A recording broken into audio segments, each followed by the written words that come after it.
is fixed. Is fixed now. Alrighty. Oh, no one's shown up, but I can't wait any longer, so we're gonna go ahead and start, I guess. You can use the skip button to fast forward through text you've already read. That's nice to know. Who should I show my poem to first? Alright, well, we're gonna keep on with Yuri. I like Yuri. Let's see what you've written for today. Yuri stares at the poem with a surprised expression on her face. Do you like it? Olivia, this one might even be better than yesterday's. How did you even pick up on this so quickly? 'Cause I'm amazing. Just yesterday I was telling you the kind of techniques worth practicing. Maybe that's why? You did a good job explaining. I really wanted to give it a try try giving it more imagery. Yuri visibly swallows. Even her hands appear sweaty. I'm not used to this. Used to what? I don't know. It's fine, take your time. Yuri breathes and collects her thoughts. I know that Yuri likes to think before she speaks, so I offer that patience to her. Yeah, just being appreciated like this, I guess. It probably sounds really stupid, but seeing someone motivated by my writing, it just makes me really happy. Are you saying you've never shared your writing before? Yuri nods. Really? I don't believe it.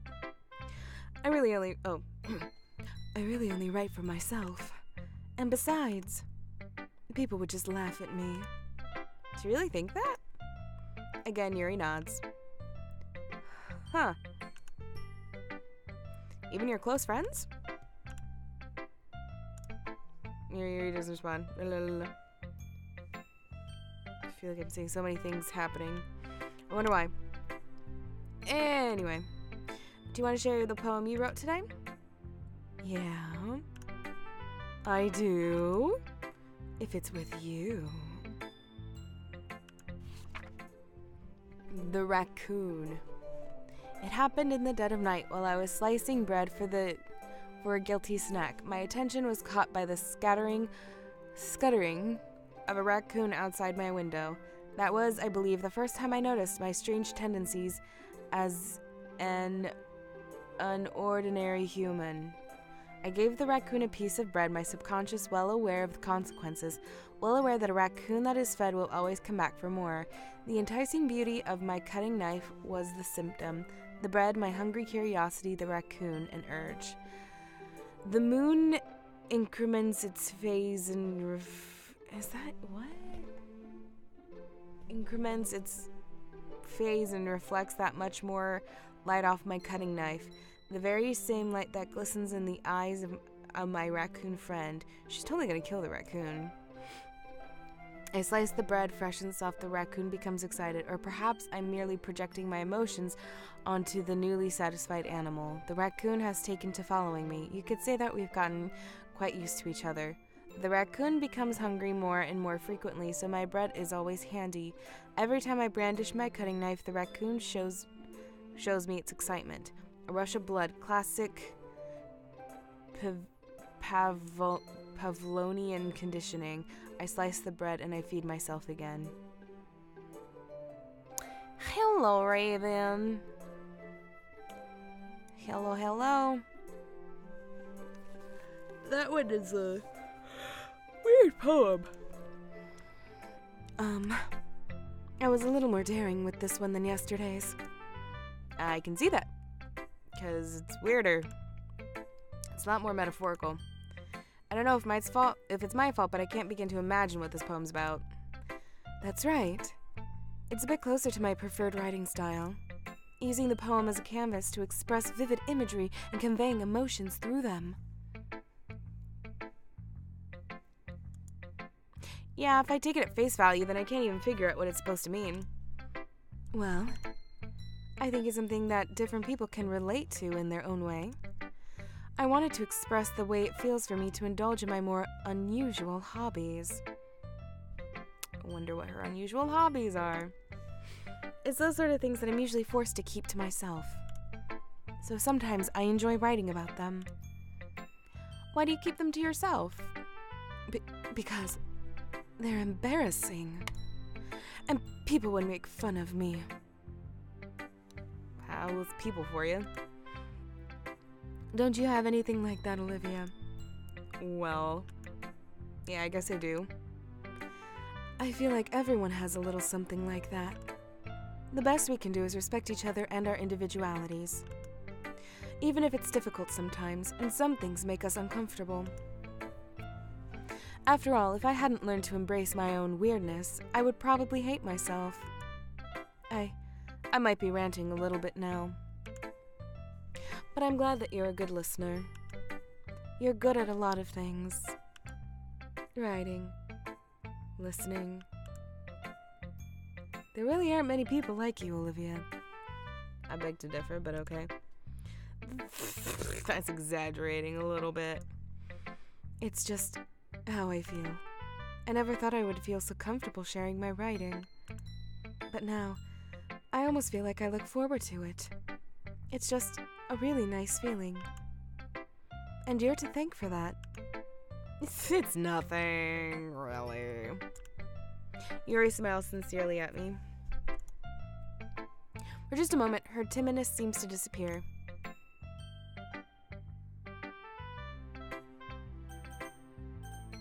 I'm gonna do the same order we did last time. Hi again, Olivia. How's the writing going? Alright, I guess. I'll take that. I keep seeing like things change out of the corner of my eyes. It's driving me nuts. As long as it's not going bad. I'm happy that you're applying yourself. Maybe soon you'll come up with a masterpiece. I wouldn't count on that. You never know. Want to share what you wrote for today? Sure, here you go. I gave my poem to Monica. All right. This one's good. It feels like you're not only getting more comfortable with your style, but the imagery is better than the last one that I read. Just wondering, but have you been finding inspiration in Yuri's writing style? I guess so. You can't deny that she's talented. Yeah, totally. I think her poems are the most romantic. That's the best way to describe it. She's like a totally different person when she picks up a pen. I noticed that too. Or when she's talking about literature, it's like a light turns on inside her. Sadly, it's hard to get much personal conversation out of her. Trust me, I've tried. Who knows what's going on in that head of hers? I hope you don't mean that in a bad way. Oh, no, of course not. I just meant that I wish she didn't keep so much to herself. But still, defending her like that. You must be pretty into her. You completely misunderstood. Calm down, I'm kidding. Besides, I'm pretty sure she's already got a boyfriend. Wait, really? Yeah, a fictional one anyway. Monica kind of whispers the last part to me. It's just a hunch, but... Well, there's not really anything wrong with that. Oh, well, I know. I was just saying. But anyway, you want to read my poem now? I like the way this one turned out, so I hope you do too. Alright, let's take a look. Save me. The colors, they won't stop. Bright, beautiful colors, flashing, expanding, piercing. Red, green, blue, an endless cacophony of meaningless noise. Ooh, cacophony, good word. The noise, it won't stop. Violent, grating, waveforms, squeaking, screeching, piercing, sine, cosine, tangent, like playing a chalkboard on a turntable, like playing a vinyl on a pizza crust. An endless poem of meaningless. Load me.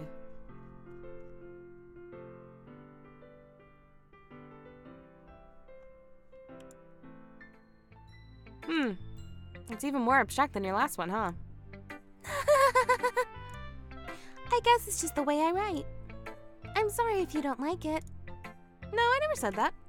It's just the kind of thing I've never really seen before, I guess. I kind of like playing with my space on the paper. Choosing where and how to space your words can totally change the mood of the poem. It's almost like magic. The way I wrote the lines really short makes it feel like they're trying to speak over the noise. I see. It's still hard for me to tell what it's about, though. Sometimes asking what a poem is about isn't the right question. A poem can be as abstract as a physical expression of a feeling, or a conversation with the reader. So putting it that way, not every poem is about something. Anyway, here's Monica's writing tip of the day. Sometimes you'll find yourself facing a difficult decision. When that happens, don't forget to save your game. You never know when you might change your mind.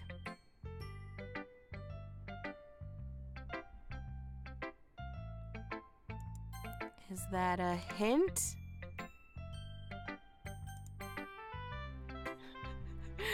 Okay. Or when something unexpected may happen.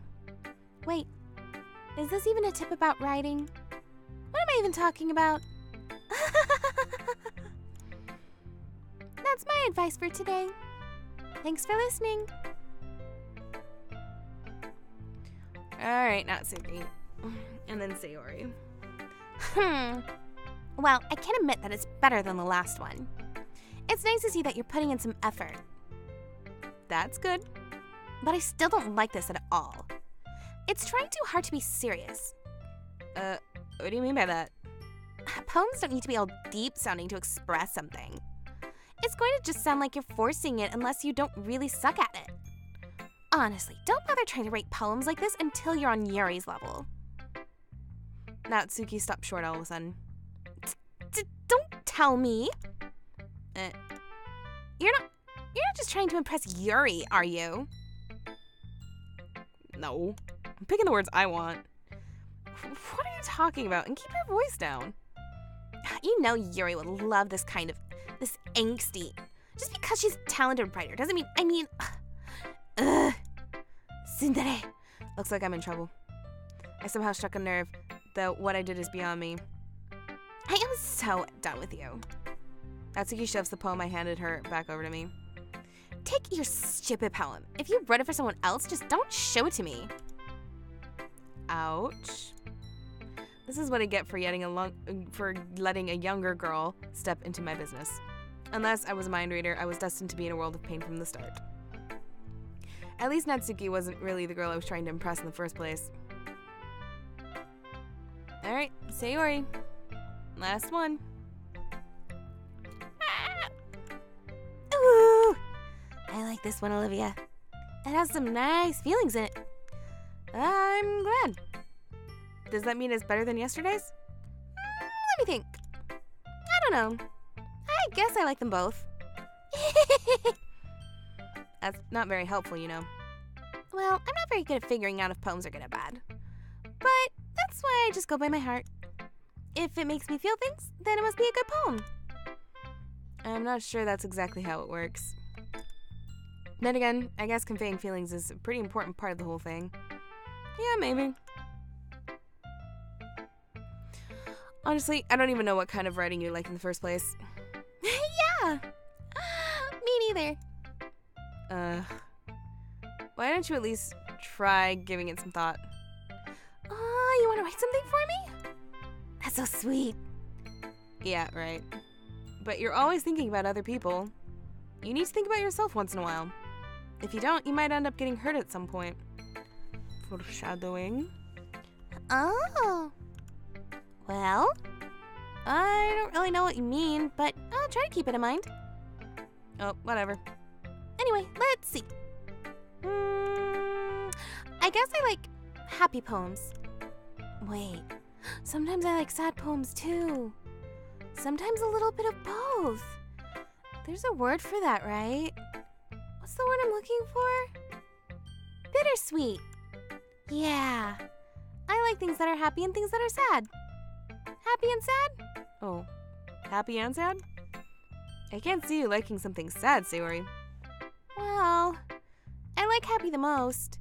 But Sometimes, when you have a little rain cloud in your head, a sad poem can help give the rain cloud a little hug and make a nice happy rainbow. Sayori, that's unexpectedly poetic. It is?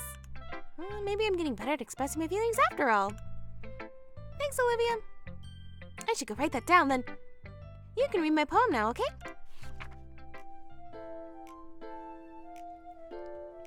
Bottles. I pop off my scalp like the lid of a cookie jar. It is the secret place where I keep all my dreams, little balls of sunshine, all rubbing together like a bundle of kittens. Aw. I reach inside with my thumb and forefinger and pluck one out. It's warm and tingly, but there's no time to waste. I put it in a bottle to keep it safe. And I put the bottle on the shelf with all the other bottles. Happy thoughts, happy thoughts, happy thoughts, and bottles all in a row. My collection makes me lots of friends, each bottle a starlight to make amends. Sometimes a friend feels a certain way. Down comes a bottle to save the day. Night after night, more dreams. Friend after friend, more bottles. Deeper and deeper my fingers go, like exploring a dark cave, discovering the secrets hiding in the nooks and crannies, digging and digging, scraping and scraping. I blow dust off of my bottle caps. It doesn't feel like time elapsed. My empty shelf could use some more. My friends look through my locked front door. Finally, all done, I open up, and in come my friends. In they come in such a hurry. Do they want my bottles that much? I frantically pull them from the shelf, one after the other, holding them out to each and every friend, each and every bottle. But every time I let one go, it shatters against the tile between my feet. Happy thoughts, happy thoughts, happy thoughts in shards all over the floor. They were supposed to be for my friends who aren't smiling. They're all shouting, pleading, something, but all I hear is echo, echo, echo, echo, echo inside my head. Creepy. Holy crap. Sayori, did you really write this? Of course I did. Didn't I tell you yesterday I was gonna write the best poem ever? Yeah, but I didn't expect something like this coming from you. Monica taught me a whole lot. And I've been really in touch with my feelings recently. I see that. It's almost kind of creepy. Creepy? Well, not exactly. Maybe because I'm so used to being cheerful. Well, never mind. I'm thinking too hard about it. The point is, it came out good, and you should be proud of it. Aw, thanks. I feel like I was meant to express myself this way. It even helps me understand my own feelings a little bit better. Writing is like magic. You've gotten pretty passionate about this, huh? I hope you keep it up. Yay! Writing is the best. I'm gonna keep writing until I die. Don't get ahead of yourself. Sayori's always having the habit of getting obsessed with something before dropping it no more than a week later. I do that. I wonder if this is one of those times. But seeing the passion in her eyes makes it hard for me to be pessimistic. Okay, everyone. We're all done reading for each other's poems, right? I have something extra planned for today, so if everyone could come sit at the front of the room. Is this about the festival? Well, sort of. Ugh, do we really have to do something for the festival? It's not like we could put together anything good in just a few days. We'll just end up embarrassing ourselves instead of getting any new members. That's a concern of mine as well. I don't really do well with last-minute preparations. Don't worry so much. We're going to keep it simple, okay? We won't need much more than a few decorations. Sayori has been working on posters and I've designed some pamphlets that we can give out during the event. Okay, that's great and all, but that doesn't tell us what we're actually going to be doing for the event. Sorry, I thought you heard about it already. We're going to be performing. Performing? But, Monica. Yeah, we're going to be having a poetry performance.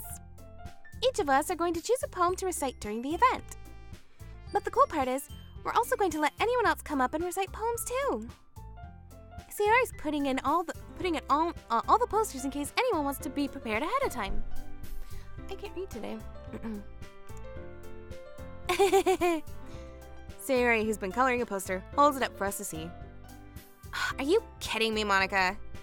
You didn't already start putting up these posters, did you? Well, I did. Do you really think it's that bad of an idea?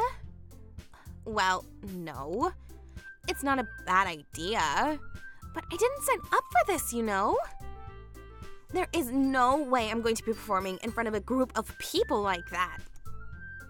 I agree with Natsuki. I could never, in my life, do something like that. Imagining it, Yuri shakes her head in fear. Guys. No, Sayori. I understand where they're coming from. Remember that Natsuki and Yuri have never shared their poems with anyone until just a couple of days ago. It's a lot to ask for them to recite their own poems out loud to a whole room full of people. I guess I kind of overlooked that. So, I'm sorry. But I still think we should give it our best. We're the only ones responsible for the fate of this club. If we start the event and each put on a good performance, then it will inspire others to do the same. And the more people who perform, the better we'll be able to show everyone what literature is all about. Yeah! It's about expressing your feelings, being intimate with yourself, finding new horizons, and having fun. That's right. And it's those reasons that we're all in this club today. Don't you want to share that with others? To inspire them to find the same feelings that brought you here in the first place? I know you do. I know we all do. And if all it takes is standing in front of the room for 2 minutes and reciting a poem, then I know you can do it. Natsuki and Yuri remain silent. Sayori looks worried. I guess that leaves me no choice. I agree. I don't think it's too much to ask. I think that Sayori and Monica have been trying really hard to get new members. The least we can do is help them out a little bit. Hey, Andre. Yeah, it's good exercise. Well, maybe, but... Tsundere. It looks like Natsuki doesn't have any arguments left. Okay, fine. I guess I'll just have to get it over with. All right. Phew. Thanks, Natsuki. What about you, Yuri? Yuri dejectedly glances around at everyone else's expectant faces. Sigh. I guess I don't really have a choice. Ha! That's everyone! You're the best, Yuri. This club is seriously going to be the death of me. Foreshadowing, I guess. Oh gosh.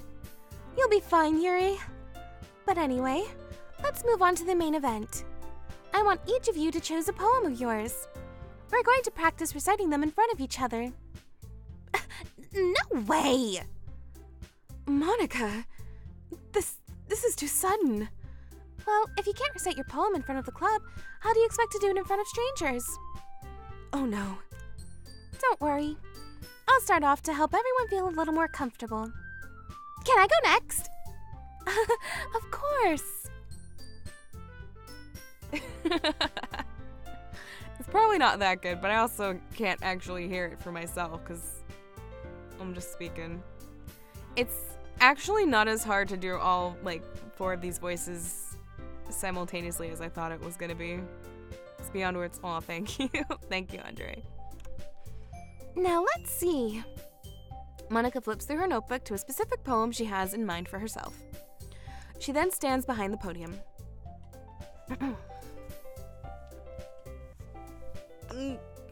Let's stretch and we're gonna do this. Okay. The title of this poem is The Way They Fly. Ahem. Monica begins reciting her poem. Oh, I don't actually get to read the poem. Okay, fine. Her clear, confident voice fills the room. More than that, her inflection is pristine. She knows exactly how to apply emotion behind each line she recites, bringing the words to life. Is this something she's done before, or is she simply a natural? I glance around me. Everyone has their eyes on Monica. Sayori looks amazed. Yuri has an intense expression on her face that I don't understand. Finally, Monica finishes the recitation. The 4 of us applaud. Monica takes a breath and smiles. That was so good, Monica! Thank you very much. I was just hoping to set a good example. Are you ready to go next, Sayori? I'll go next. Oh, Yuri's all fired up all of a sudden. Yuri clutches a sheet of paper between her hands and stands up. Keeping her head down, she walks quickly over to the podium. This poem is called... Yuri anxiously glances at each of us. You can do it, Yuri! It's called... Whoa. Oh, after image. I didn't see the T in there. After image of a crimson eye. Of course she uses the word crimson. Yuri's voice shakes as she starts reading the poem. Just a moment ago, she practically refused to do this.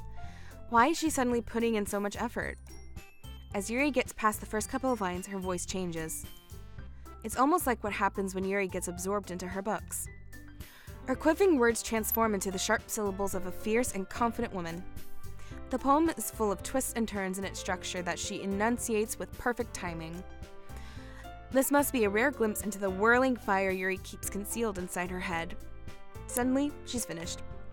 Everyone is stunned. Yuri snaps back into reality and glances around her as if she's bewildered even herself. It's up to me to save the situation. I'm the first to start applauding. Everyone joins me afterward, and we give Yuri the recognition she deserves. It's not that we didn't want to applaud for her, but we were caught so off guard that we must have forgotten. As we applaud, Yuri holds the poem to her chest and rushes back into her seat. Yuri, that was really good. Thank you for sharing.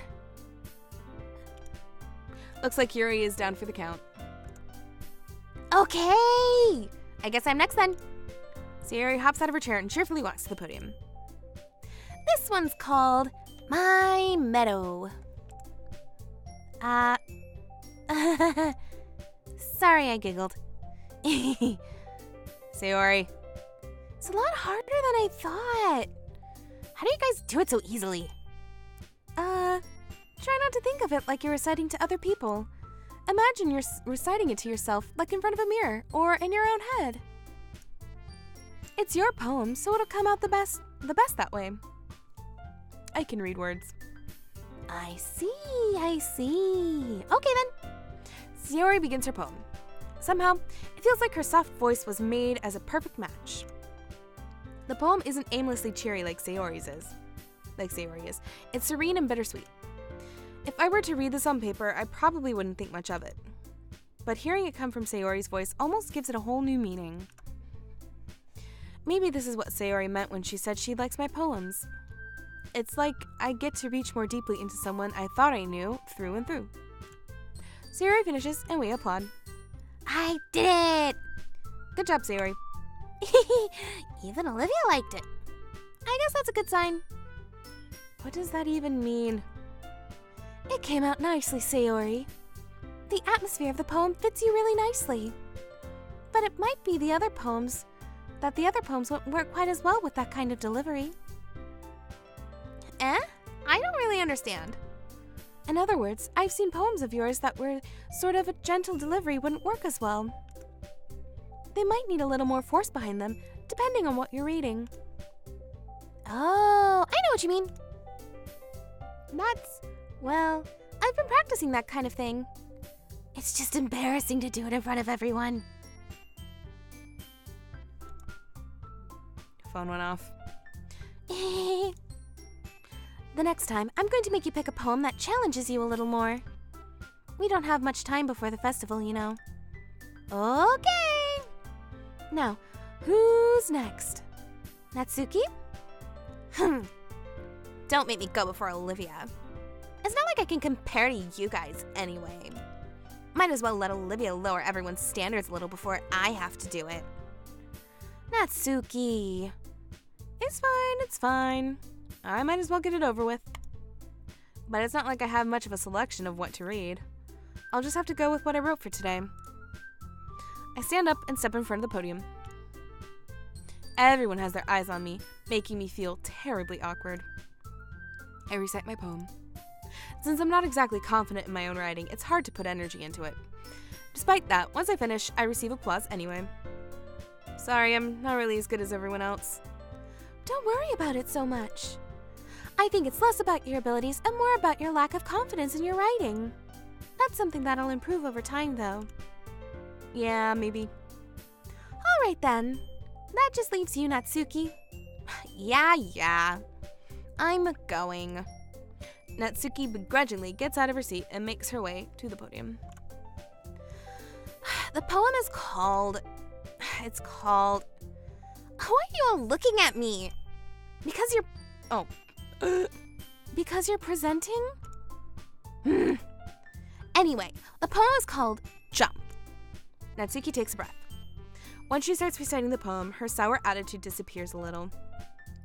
While she's still unenthused, her poem has a rhythm and rhyme to it. It's Natsuki's trademark style, and it works surprisingly well when spoken aloud.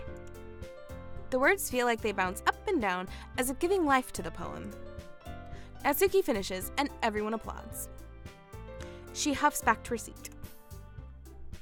That wasn't so bad, was it? Easy for you to say. You'd better not make me do that again. Well, do you at least feel prepared enough to recite a poem in front of other people? I mean, doing it in front of other people will be way easier. I can put on whatever face I want for other people. But when it's just my friends, it's just embarrassing. That's a surprise, Natsuki. I think it would be the other way around for me. Well, that's just how it is, so... Well, I guess in that case, you won't have much to worry about for the festival. That said, I want to thank everyone for coming through. It might be hard, but I hope that you all have an idea of what it's like now. Make sure you pick a poem and get enough practice before the festival, okay? I'll be making pamphlets, so let me know ahead of time what you'll be reciting. Jeez. I should probably find some other poem to recite instead. That's fine too. It doesn't have to be your own. I'm already pleasantly surprised that you're putting in all this effort for the club. It makes me really happy. Yeah, no problem. Okay, everyone. I think that's about it for today. I know the festival's coming up, but let's try to write poems for tomorrow as well. It's been working out really nicely so far, so I'd like to continue that. As for the festival, we'll finish planning tomorrow, and then we'll have the weekend to prepare. Monday's the big day! I can't wait! I can do this. I can do this. All right. I stand up. There's no way I'll be able to find the same enthusiasm as Sayori and Monica, but I'll do my best to get through it. Pardon me. It's for the sake of the club and impressing Monica. Then I'll have to do my best. Ready to go, Sayori? Yep. Look at you two, always going home together like that. It's kind of adorable, isn't it? Jeez, guys. Don't make such a big deal out of it. It must be a little nice, though. Well, how am I supposed to respond to that? It's okay, Olivia. You don't have to say it. Whatever. Let's go already. I walk home with Sayori once more. Even though it's only been a few days, a lot of things have already changed. But today, Sayori is being a little quieter than usual on the way home. Hey, Sayori? Sorry, I was spacing out. No wonder. I was thinking about something from earlier. I like how we get to... Sayori fumbles with her words. So, let's just say that one day, Yuri asked to walk home with you? Huh? What would you do? What kind of question is that? You're kind of putting me on the spot here.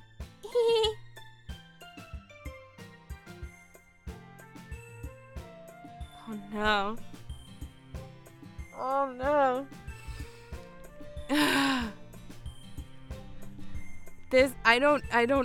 I don't know where this is going. I don't know what to say.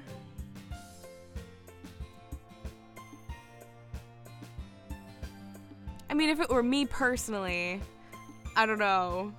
I really don't know. Because, I'd probably walk with Yuri just because she asked.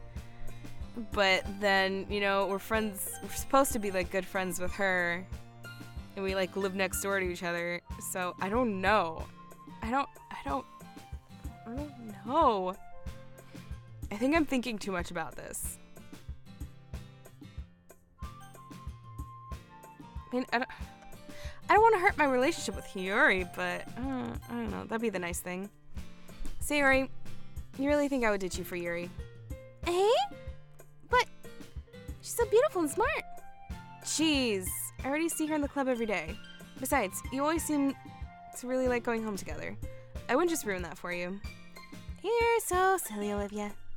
You think about me too much sometimes. Yuri would deserve it if she wanted it, so. Sayori, I already made up my mind. I really can't figure you out sometimes. Sorry. Besides, what's the point of speculating something that's never going to happen? Oh no, is this really gonna happen? My heart will lie to me like 110% of the time. The conversation trails off. I know, that's gonna come back to bite me, isn't it? It totally is. It's kind of a weird thing for Sayori to care about so much. But I want to respect her and keep her happy too. Then again, the festival's only a few days away. Who knows what will happen in that time. Dude, is it gonna turn into freaking Carrie and like everyone's gonna die at this festival?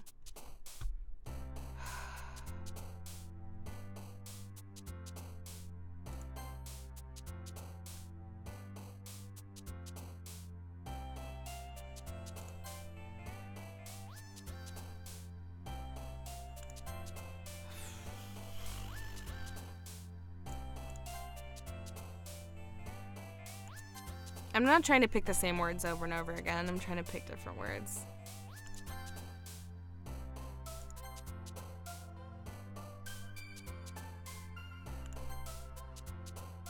Yeah.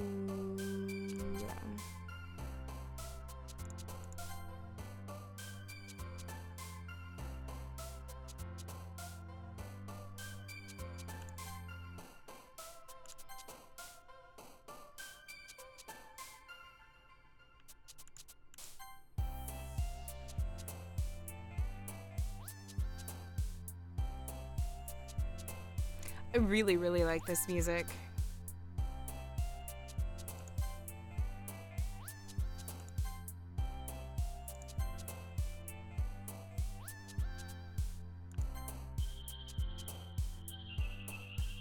Sassy! My one true waifu. Hey.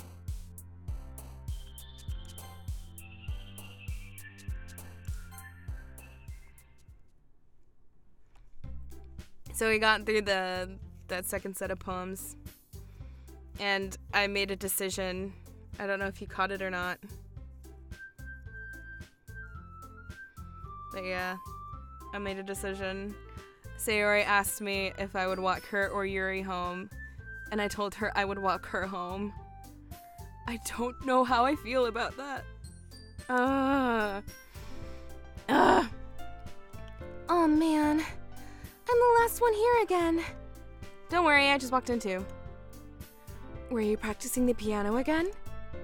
Yeah. Practicing to murder everyone with it.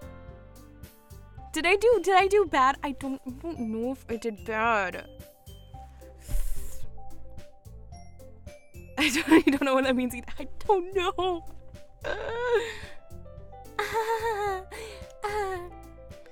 You must have a lot of determination. Starting this club and not picking up piano. Well, maybe not determination. Maybe just more of a desire to kill people. But I guess passion. That works. Remember, that club wouldn't be here if it wasn't for all of you. And I'm super happy that you're all willing to help out for the festival too. I can't wait for the festival. It's gonna be great. Eh? Weren't you complaining about it just yesterday, Natsuki? Well, yeah. I'm not talking about our part of the festival. But it's a whole day of school where we're going to play and eat all kinds of delicious food. You sound a bit like Sayori all of a sudden. Monica, do they usually have fried squid? Squid? That's a pretty specific thing to look forward to. come on. Are you saying you don't like squid? You, of all people? I didn't say I don't like it. Besides, what do you mean by you, of all people? Because it's right in your name. Ma-ika. Eh? That's not how you say my name at all. Also, that joke makes no sense in translation. Huh? Never mind. Let's just focus on our own event for now, okay? I feel like I'm accidentally mixing their voices. Ugh. It's finally happening. Fine. Your reactions aren't as fun as Yuri's or Sayori's anyway. Excuse me? Where is Sayori anyway? Oh, there you are. Sayori is sitting at a desk in the corner of the room looking down at nothing. I walk over to her. Hey, Sayori. I wave my hand in front of her face. Hey, you're spacing out again. Sorry. Don't mind me. You can go talk to everyone else. Huh? Is everything alright? Of course. Why wouldn't it be? It just feels like you're a little off. Sorry for assuming things. Jeez, you worry too much about me. I'm fine. See? Sayori shows me a big smile. Don't let me distract you from having fun with everyone. Well, alright. The waifus are back. Yep.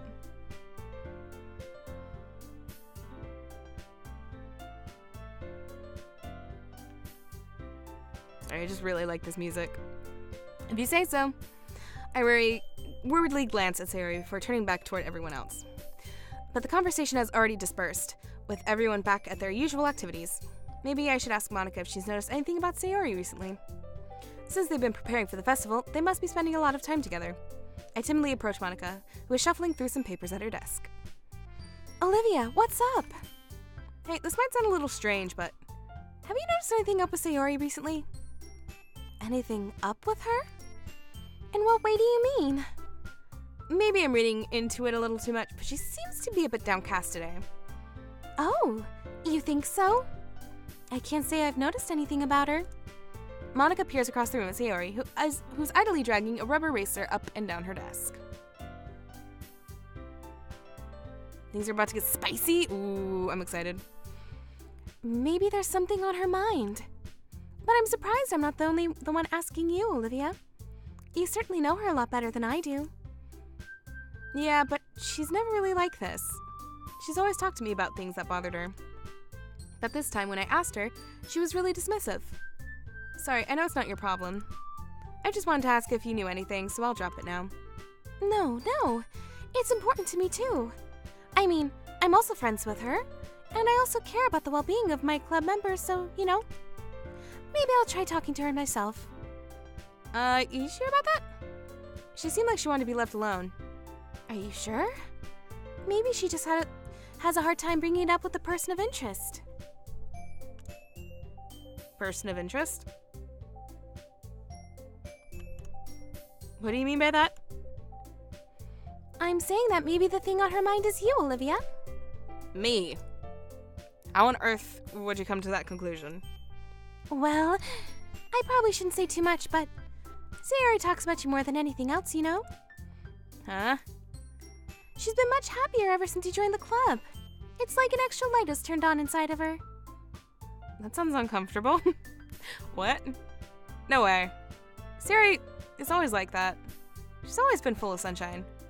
It's not any different now than it's always been.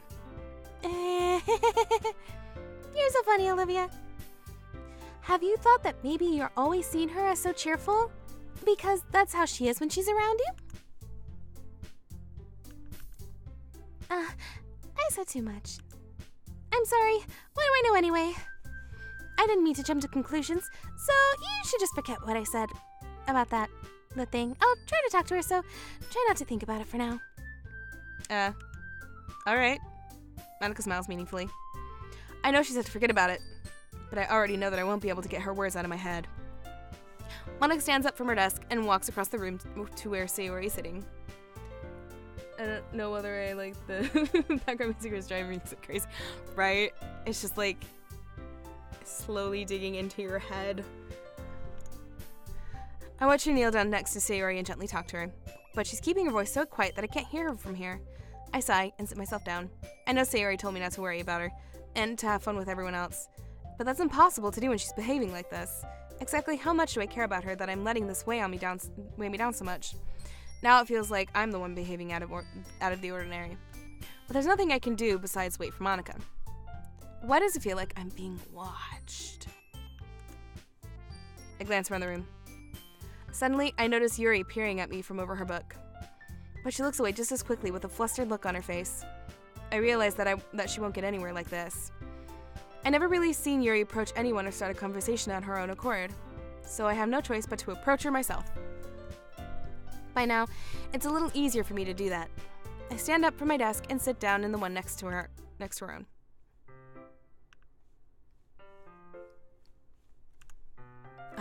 I didn't mean to bother you or anything. Relax, you didn't even do anything. But I could tell that you wanted to be alone with your thoughts. Alone with my thoughts? How are you even able to tell that I was thinking like that? Well, it's something that I do a lot. So it wasn't hard for me to spot based on your posture and expression. Not that I was staring or anything. I didn't do anything creepy like that. In any case, I guess you were right. I'm sorry if I caused you any concern.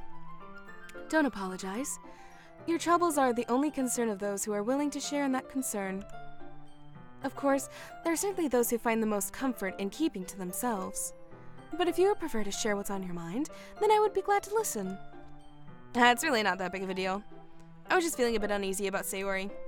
Sayori? Yeah, she seems a little off today, but when I asked her about it, she didn't want to admit it to me.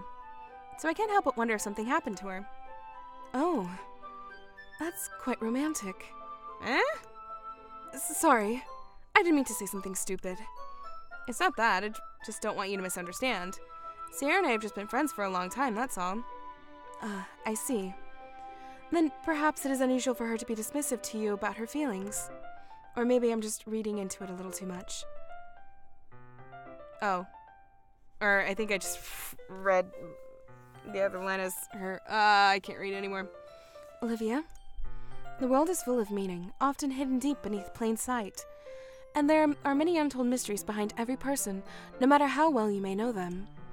Ah. So you think there might be something behind it after all? I think that Sayori is a very complex person. Her mannerisms on the outside don't always match what may be going on inside her head. And she may not always know what she wants. I noticed her strange behavior today, too. And I also feel some concern for her. But in your case, it looked like she was fully occupying your thoughts, wasn't she? Well, I guess that was the case. Sayori, she really means a lot to you, doesn't she? I guess. But you don't need to put it that way. We're just good friends, that's all. Yuri suddenly looking deeply into my eyes. Her expression is gentle and curious, as if she was searching for something. Embarrassed, I avert my gaze. Sometimes, a person's mystery are untold even to themselves. And you, as someone honest and caring, may uncover feelings you weren't aware were in you. That is, I think that she would be a very fortunate person to have you feel that way about her. Yuri, you're giving me too much credit. I'm a pretty simple guy who's named Olivia, so I think I'm pretty good at understanding my own feelings. I'm not nearly as sophisticated as you. That's not a compliment, is it? It is what it is. Anyway, as long as we're here, why don't we do some reading? Well, as long as you're okay with it. Yeah. I should be taking my mind off this whole thing anyways.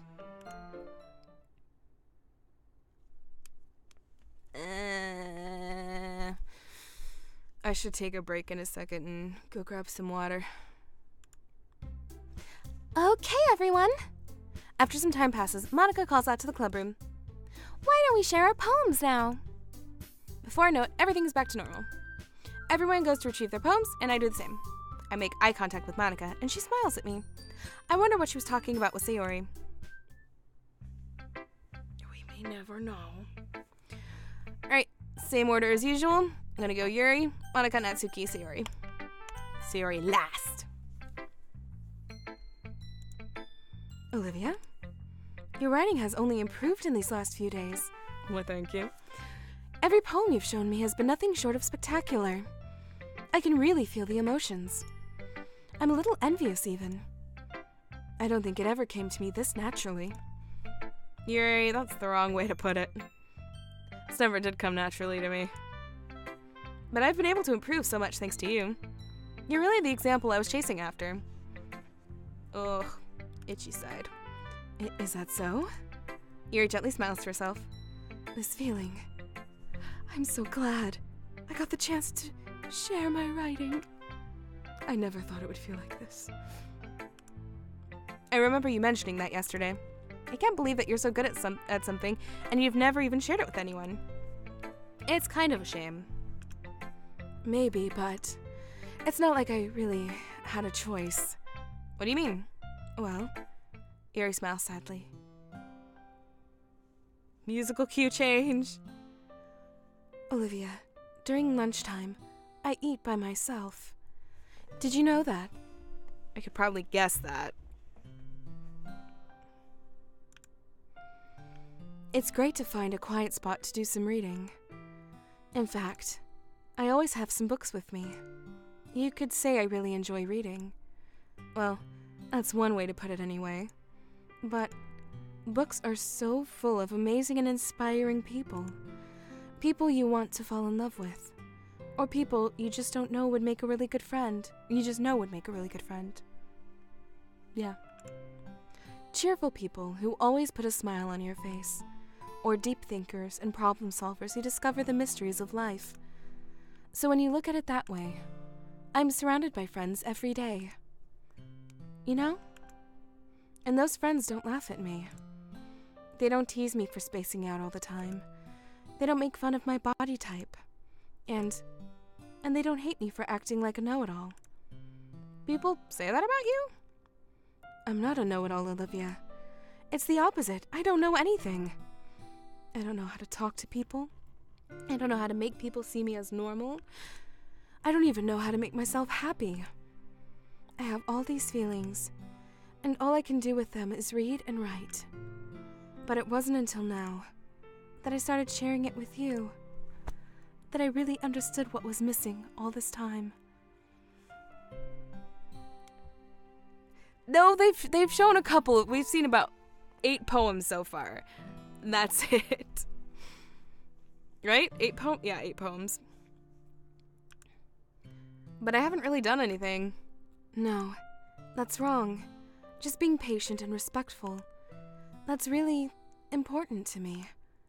I know I'm a difficult person, Olivia. I speak too slowly. I just spit all over my keyboard. I second-guess myself all the time. I read too deeply into things. But every time, you've always treated me like just anyone else. She isn't reading the books I read, right? I was just reading recently. I didn't get too far into it. It got maybe like a chapter in, but the Zodiac by Robert Graysmith, the actual like guy's accounts of all the Zodiac killings, and yeah. That's the people I want to be friends with. The Zodiac. Oh god. I don't want to be friends with all the people that I read about in the books I read. Unless it's Nancy Drew. I would love to be friends with Nancy Drew, but that's about it. It's so rare that I feel comfortable with myself when I talk to others. But that's why every time I talk to you, I just feel really happy. I see. Well, I treat you how you deserve to be treated, Yuri. And if other people don't see it that way, then screw them. I mean, I joined this club hoping I would make friends. And I would say I've had at least one success. Wouldn't you? If you put it that way.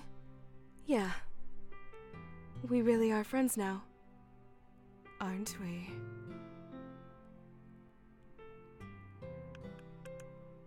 Yuri puts her head in her hands.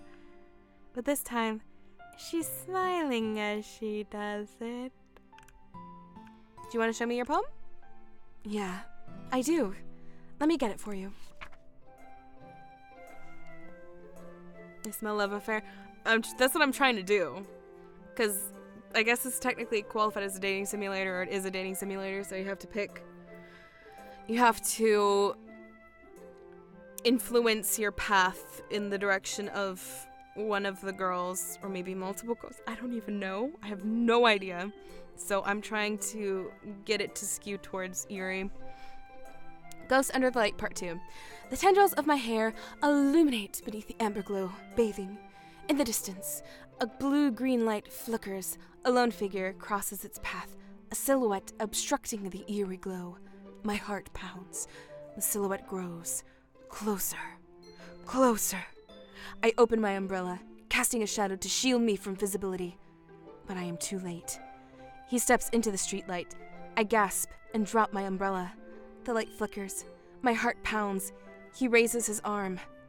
Time stops. The only indication of movement is the amber light flickering against his outstretched arm.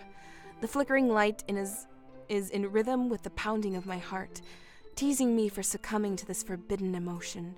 Have you ever heard of a ghost feeling warmth before? Giving up on understanding, I laugh. Understanding is overrated.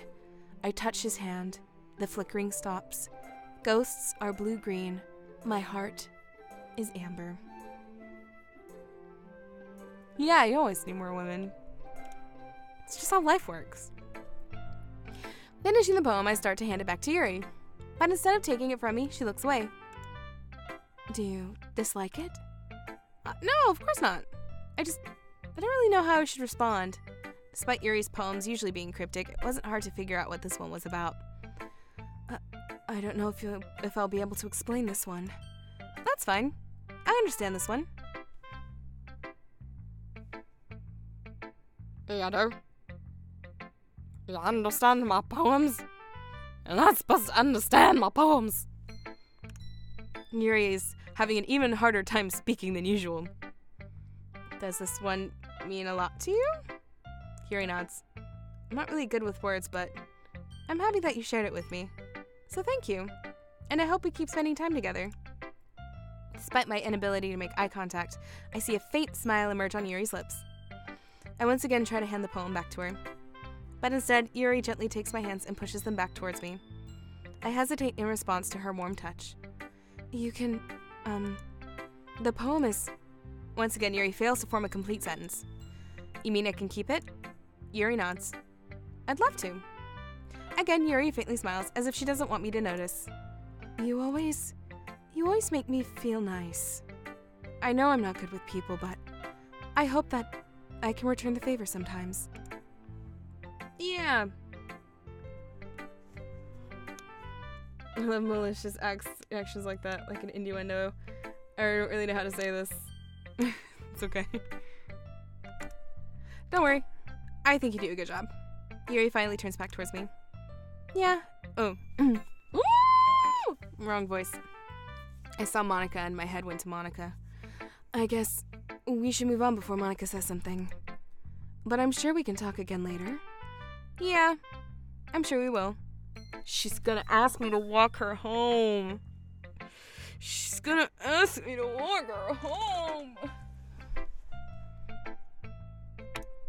Oh, and I told Sayori that I wouldn't.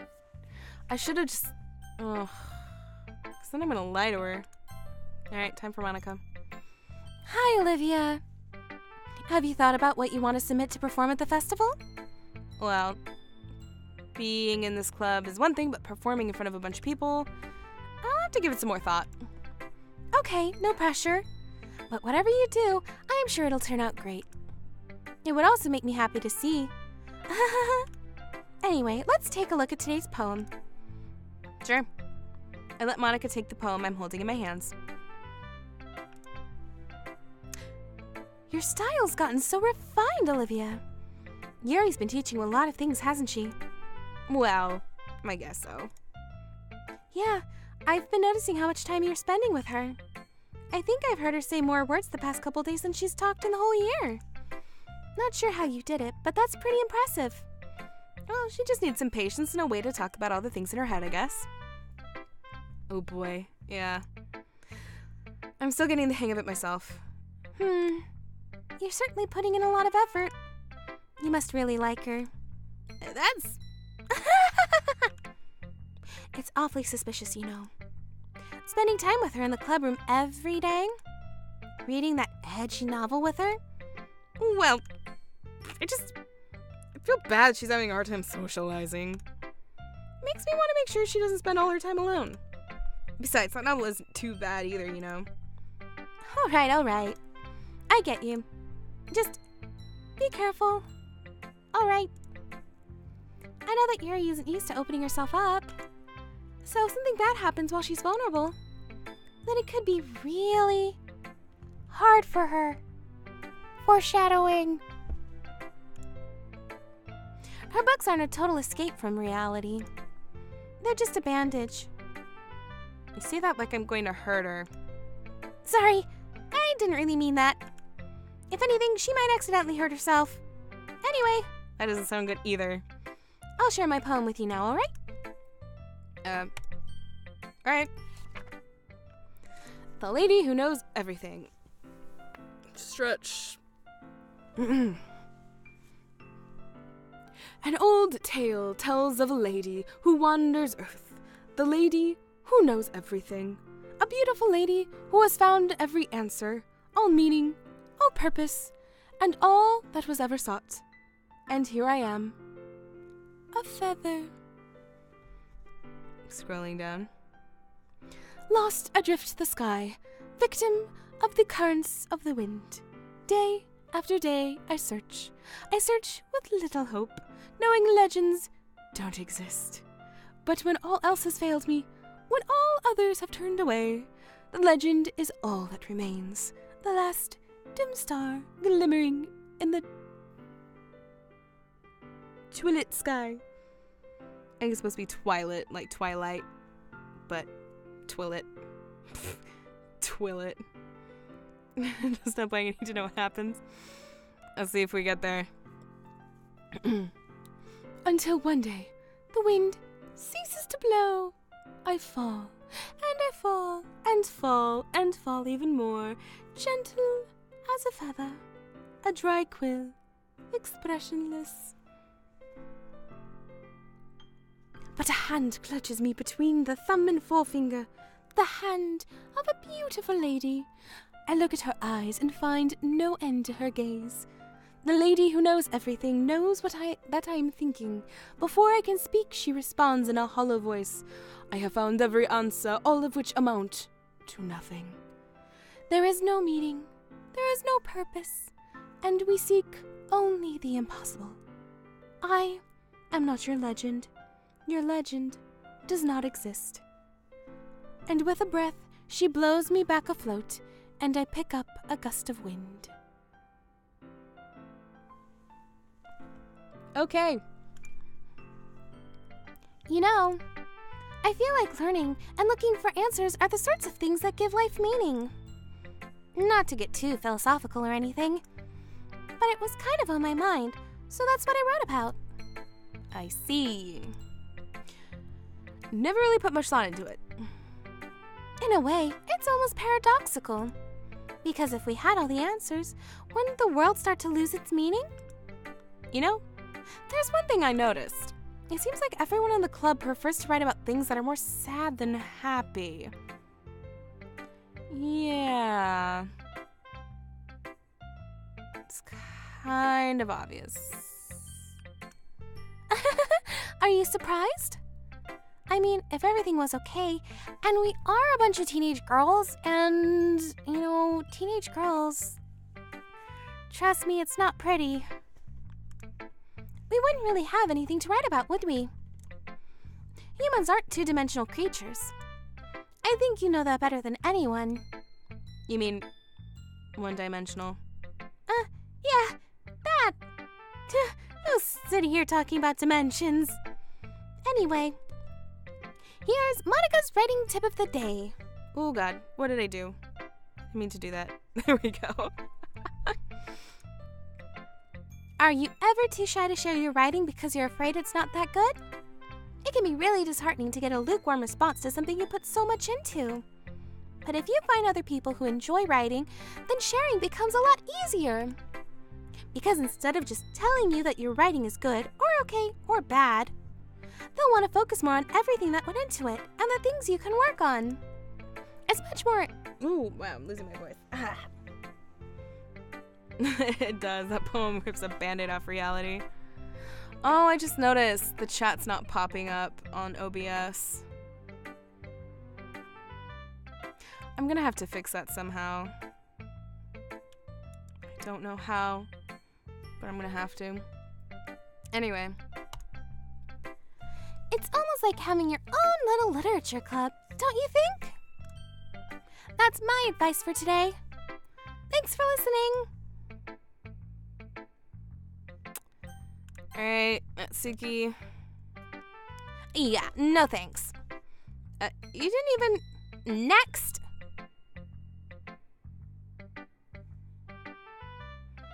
Poems get super real with Monica. Yeah.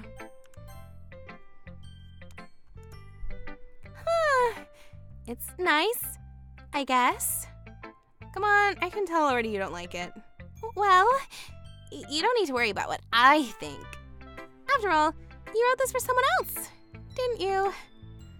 Probably Yuri. Eh? I didn't write this for anyone specifically. Maybe. That's not really what I meant, though. But it's okay. You're making new friends, just like I was hoping. That makes me really happy. And you're happy too, right? In this club? Well, of course I am. Good. That's all that matters to me. Thank you, Olivia. Sayori, is there something wrong? Huh?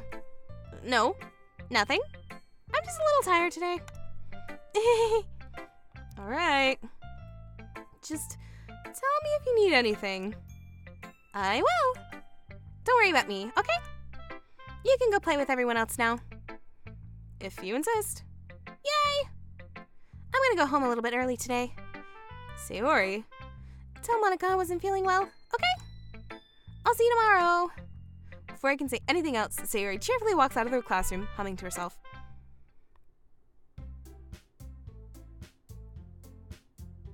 Okay. Why?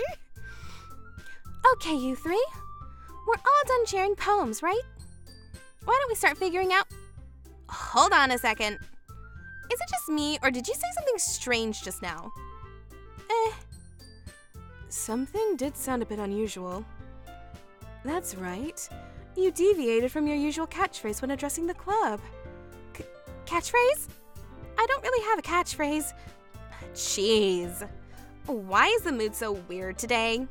Look, even Yuri isn't immune to it. Stagnating air is common foreshadowing that something terrible is about to happen. In your books, maybe? Look, the only thing different is that Sayori isn't here. It seems you're right. Sayori always helps lighten the mood a little bit, doesn't she?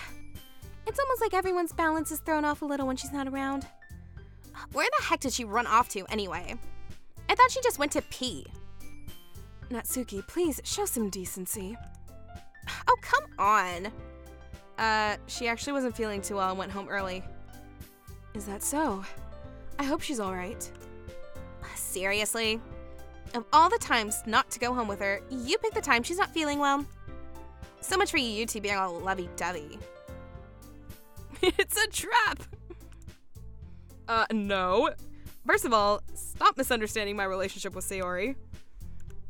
And second, she's kind of been avoiding me today, so I didn't want to force it.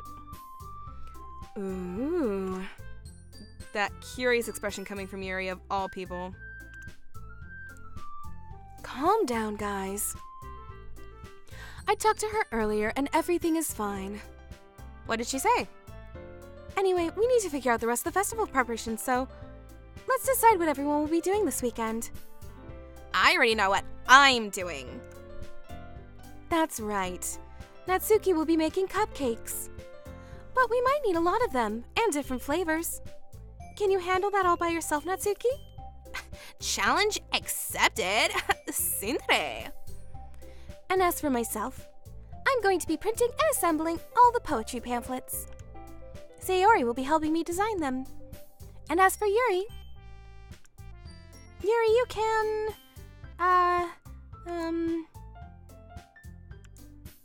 guys, can you help me come up with something for Yuri?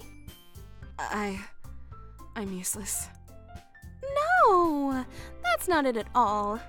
You're the most talented person here, you know.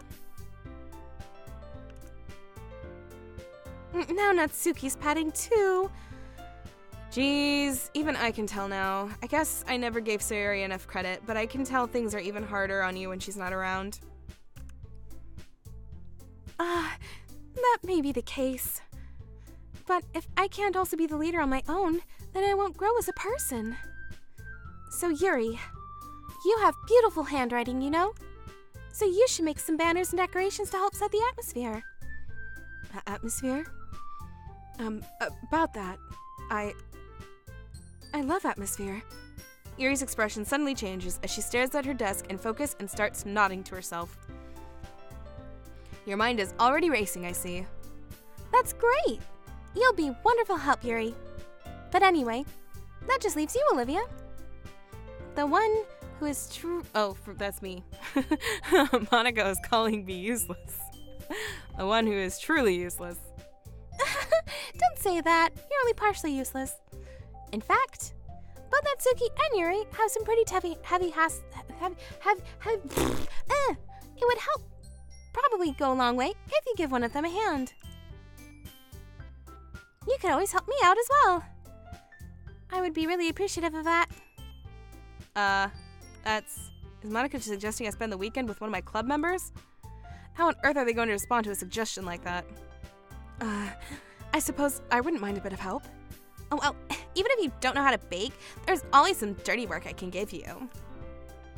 It's not like Monica's gonna give me a choice, and you shouldn't be sitting on your butt anyway. Natsuki tries to mumble a bunch of excuses like that. If I recall, Natsuki, you mentioned that you would like to handle the baking on your own. Olivia may not like to be around you if you only make him out to be a nuisance. So therefore, he may be more suited to assisting with the decorations. Hold on, I never said that. How hard could it be to make a few decorations anyway? Sounds more like you're just making excuses for Olivia to... What are you saying? It will be extremely meticulous work. And baking isn't? Just what do you think? Guys, let's settle down for a moment. In the end, I think it's up to Olivia to decide how he'd like to contribute, because I am a man named Olivia. Besides, he hasn't really gotten a chance to spend any time with me yet, you know? So I'm sure he's interested in... You literally just said... I'm surprised as well. Sorry. I was just saying, though. Jeez. Can we just settle this already? Yeah. Olivia, are you okay with this, right? In the end, it's up to you. Of course. Humph. Very well. In that case... Everyone looks straight at me. Oh, God.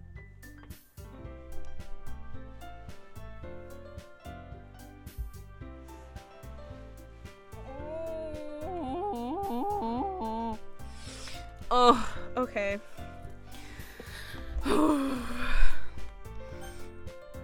Choices.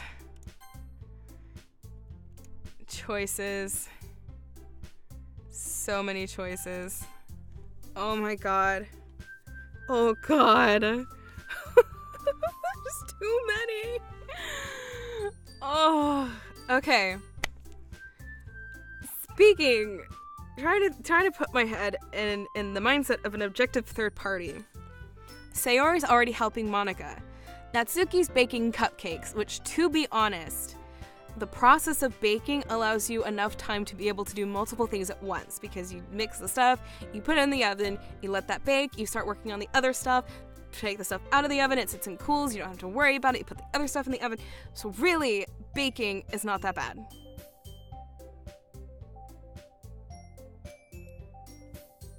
The decorations, however, decorations do take more than one person. I know this from genuine experience in high school, having to put stuff together like this. It takes more than one. It takes about, to be real, it takes 10 people. Choose but choose wisely.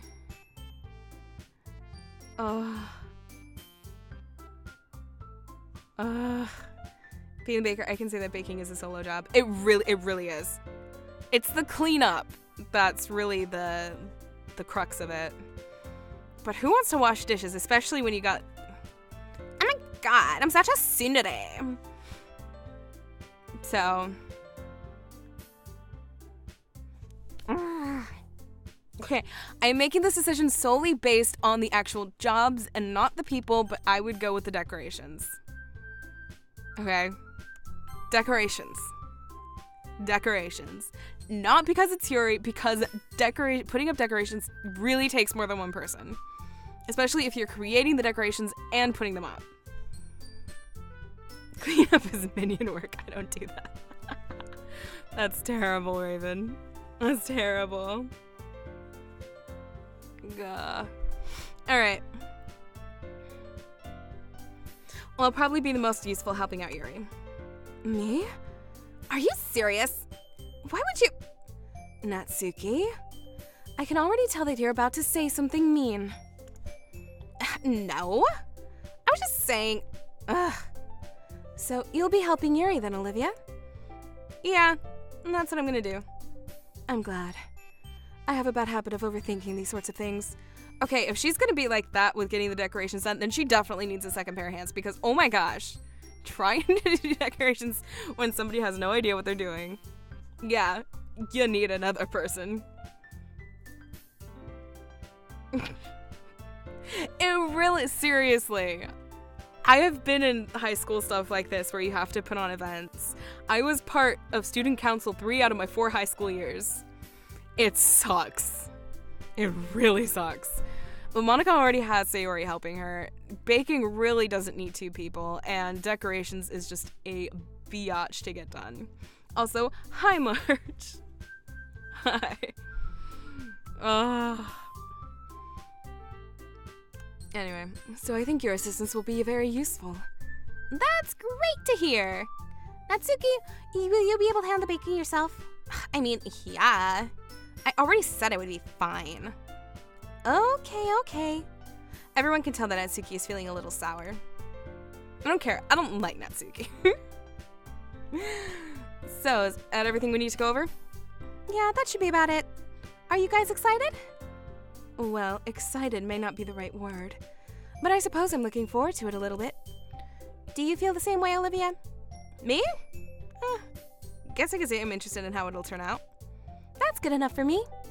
What about you, Natsuki?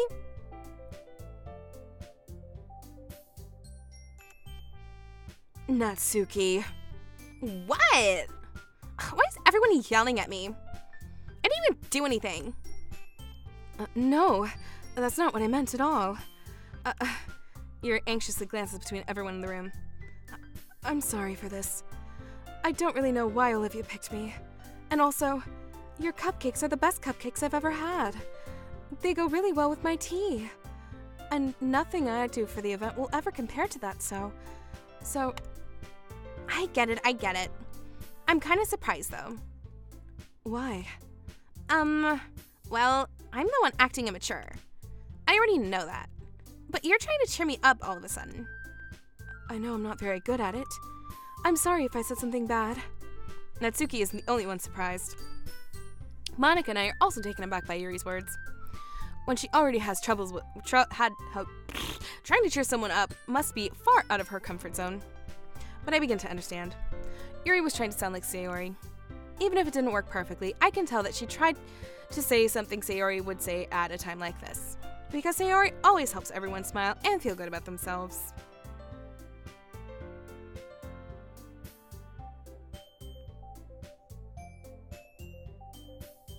Wait, what? You've chosen poorly, single for life. Definitely sassy. Waifu, you not single. You got waifu. Just bisexual. Oh god. Oh god, the puns. The puns. No.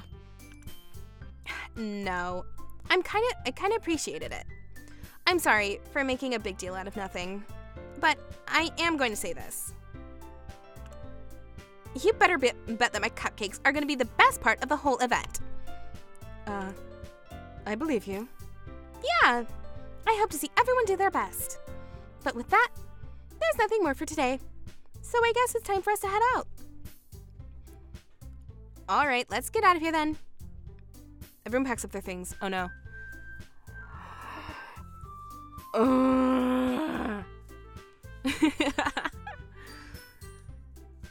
Natsuki's just like me, always salty and bitter. To be fair, that's also just the way I'm speaking her lines. I'm purposely making her annoying. But yeah. Everyone packs up their things. I start to follow Monica and Natsuki out the door as they chat between each other. Yep. No. What have I done? I turn around. Sorry. I realize that I don't have any way of contacting you this weekend. Oh, you're alright. Oh, you're right. I can't believe that slipped my mind. Should I give me my phone number? I think that would be the best way, yes. Alright then. Yuri and I exchange phone numbers. Okay. Then I'll be stopping by your house on Sunday. Huh? My house? Is that a problem? No, not at all. She probably has a scary home life. At the time I'm sending people to hell. Yeah, it's time to pay the price. She's gonna ask. I know it. She's gonna ask. I just thought it would be the one going to your house since I'm the one helping you. I suppose that makes sense. But if you don't mind, I think I'd prefer going to your house. Alright. In that case, it won't be a problem. I decided not to press Yuri for a reason. It's not like it should matter much either way. So I'll just need to make sure my room is clean. I hope I managed to make myself useful in some way. I'm not nearly as creative as you are. Don't underestimate yourself, Olivia. I think that we'll make a very productive team. Reproductive team. Anyway. Even if you only chose me because you felt bad or something. Wait, you don't actually think that, do you? I don't know. It's difficult to come up with any other reason you may have chosen me. Because decorations on your own literally is a biatch. That is honestly why I picked you. Oh my gosh. You're forgetting the one reason with the most common sense. I chose to help you because that's what I want to do. But Yuri thinks to herself with an extremely tense expression. Yuri, you're overthinking this. You wanted me to point out when you're overthinking, right? I didn't realize. I'm telling you, I want to. That's all there is to it. And because decorations suck. Do you believe me? Yuri thinks really hard again. She looks straight into my eyes for a long while. I believe you. As if it took the tremendous effort. Oh my gosh, tremendous effort. Yuri finally says that and relaxes her expression. And I'm really looking forward to Sunday. Yeah, I am too. After that exchange, I make my way out of the door and Yuri follows.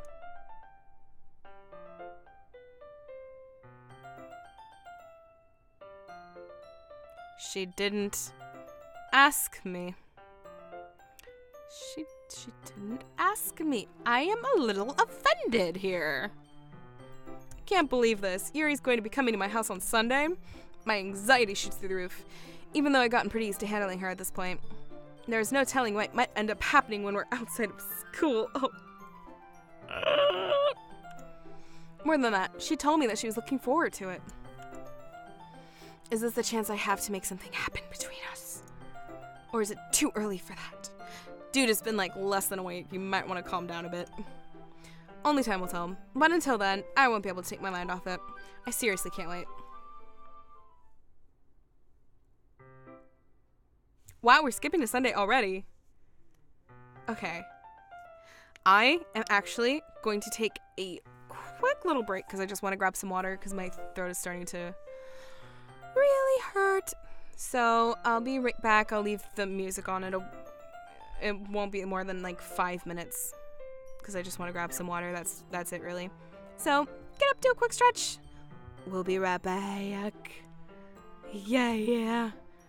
If I could figure out how to make this thing go into a break mode. Yay, that works. Wait, hold on. Figured it out.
Hola! Yeah, back. I grabbed myself 2 things of water. Because one is left over from work. And some graham crackers. Because graham crackers.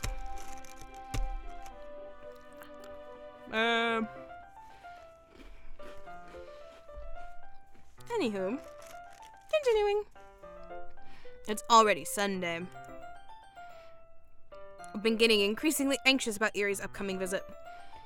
I keep telling myself there's no reason to be nervous, but it doesn't help much.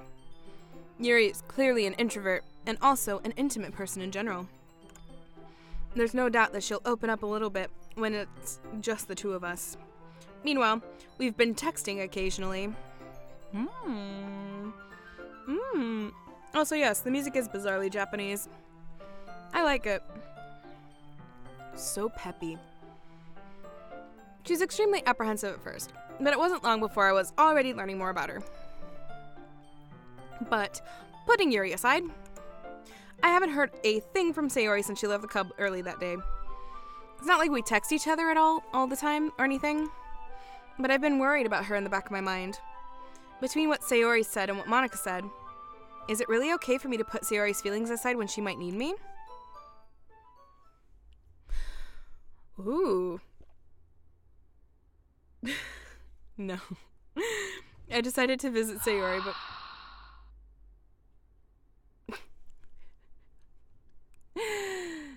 Thank you for the cheer, Raven. Oh, it's quiet. I decided to visit Sayori before Yuri comes over. Rather than asking, I simply tell her I'm coming over, much like we've done in the past. Once I reach Sayori's house, I knock on the door before entering it myself. Again, we used to play so often that we've made it a habit of simply entering each other's houses like we're family. Oh gosh, is Sayori dead? Oh my gosh, did I kill Sayori? Oh my gosh. The house is quiet. Sayori isn't anywhere on the first floor, so I assume she's up in her room. No, did I kill her? Oh god. It's already strange of her not to run down and greet me. I head up to her bedroom where I finally find her. Sayori? Oh god. I thought I killed her. I was gonna be so mad. Anyway. Hi, Olivia. I sit down in her room. Sayori forces a smile, but it's easy to tell that she's different. There's a minute of silence between us. You haven't come over like this in a long time, have you? I guess you're right. It has been a long time. Not much has really changed, has it? Sayori's room is as messy as it's always been. I also recognize the same stuffed animals and wall decorations that she's had for years now. If you came over more often, it wouldn't be such a mess. That's because I end up cleaning it for you. How come you suddenly wanted to come over today? Aren't you supposed to see Yuri today? Yeah, but... Wait, how did you know that? Sayori had already left by the time we decided the last meeting. Monica told me. It's only natural for her to keep me informed about the festival preparations, right? That's... true? What about you? Aren't you going to be helping with Monica today? Of course. But I'm just helping her online. We didn't plan to meet up or anything. So it's just me and Yuri then. Yep. There's more silence between us. Sayori stares in a random direction. Everything about her behavior is really uncharacteristic. Man, my hand is hurting. I need to make my desk more ergonomically friendly. I finally get to the point. I just wanted to see how you were doing. After you left on Friday, when something's wrong, you can't hide it from me. I know you too well. So, Sayori smiles, shaking her head. That's no good, Olivia. Why can't it just be like it's always been? This is all my fault. If I didn't get so weak and accidentally express my feelings, if I didn't make that stupid mistake, then you wouldn't have been worried about me at all. You wouldn't have come here. You wouldn't have been thinking about me right now. But this is just my punishment, isn't it? I'm getting punished for being so selfish. I think that's why the world decided to have you come over today. It just wants to torture me. She just woke up. Yeah. Sayori. I grabbed Sayori by the shoulders. What on earth are you saying? Are you listening to yourself right now? I know something happened to you. There's no other explanation for you to be like this. So tell me already. Until I know, I won't be able to stop thinking about it. Sayori gives me an empty smile. You really put me in a trap, Olivia. But... Okay, that was just a notification. But... You're wrong. Nothing happened to me. I've always been like this. You're just seeing it for the first time. Seeing what? What are you talking about, Sayori? You're really just gonna make me say it, aren't you, Olivia? I guess I have no choice this time. The thing is, I've had really bad depression my whole life. Did you know that? Why did you think I'm late to school every day? Because most days, I can't even find a reason to get out of bed. I figured that's why I was afraid she killed herself. What reason is there to do anything when I fully know how worthless I am? Why go to school? Why eat? Why make friends? Why make other people put their energy and caring to waste by having them spend it on me? That's what it feels like. And that's why I just want to make everyone happy, without anyone worrying about me. I'm in shock. I can't even figure out how to respond. How is it possible that Sayori kept this from me the entire time I've known her? Did she really want so badly for me just to not think about her? Why, Sayori? Why is it that you never told me about this? It almost feels like I've been betrayed as your close friend. Because if I knew, I would have done everything I could to support you. Even if there's only so much that I could do. I would have tried a little bit harder to make every day a little better for you. That's why I'm your friend. All you had to do was tell me. You don't You don't understand at all, Olivia. Why do you think I didn't tell you? Because if I told you, then you would have to waste effort caring about me instead of doing other important things. I don't want to be cared about. It's bittersweet when people try to care about me. It feels nice sometimes, but it also feels like a bat being swung against my head. That's why I wanted so badly for you to make friends with everyone else. Helping everyone to be happy together is the best thing for me. But then, I discovered something else too. Seeing you make friends and get closer with everyone in the club, it feels like a spear going through my heart. So that's why I decided the world just wants to torture me. Every path leads to nothing but hurt. You're right that I don't understand. I don't understand your feelings at all, Sayori. But I don't need to understand. Whatever it takes for me to help you stop hurting. That's what I'll do. No, Olivia. There's nothing. Nothing at all. The only thing that could have helped is if everything could be like it always was. But I was selfish. I finally showed you what a horrible person I am. Tears streaked down Sayori's face. Hi, Bear. I made you join the literature club because I was selfish. And I was punished by my heart hurting in a way that I couldn't understand. And now you came here and I made you hurt too. I'm just weak and selfish. That's all I am. And that's why I'm going to accept these punishments. Because I deserve every last one. Without thinking, I once again grab Sayori's shoulders. This time, I pull her into a tight embrace. Olivia. Sayori, I don't care if you feel selfish. I'm really happy that you convinced me to join the club. Seeing you every day makes it worthwhile enough. If I make friends with everyone else, then that's just a bonus. But please never underestimate how much I care about you. I wouldn't have it any other way. Olivia. Who's also a man. Sayori isn't hugging me back. Despite my arms being wrapped around her, Sayori's arms remain at her sides. She starts sobbing next to my ear. No, don't do this to me. Please don't do this. Olivia, Sayori barely manages to speak between her sobs. I don't know if I'm doing the right thing. But all I want for her is to know that I care. If you have to call yourself selfish, then you have to let me be selfish too. If you have it in you to call yourself selfish. No matter what it takes, I'll figure out what needs to change. I'll make these feelings go away.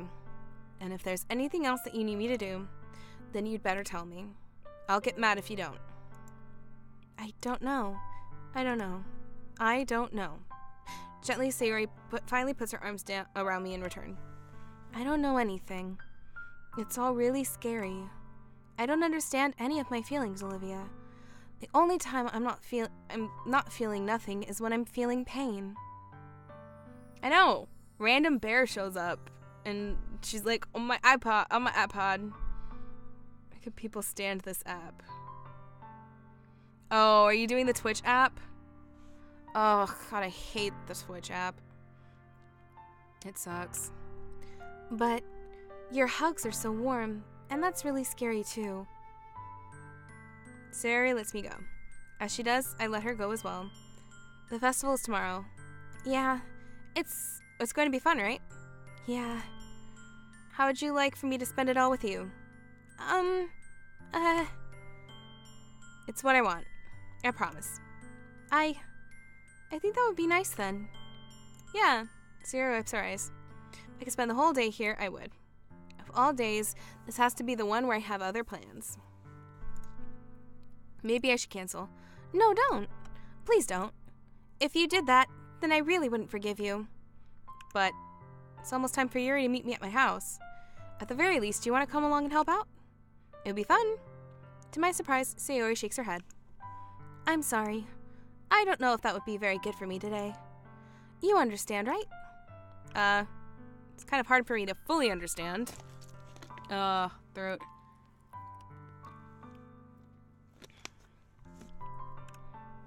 But I'm trying my hardest. It's okay. Don't worry too much about it. I'll see you tomorrow, okay?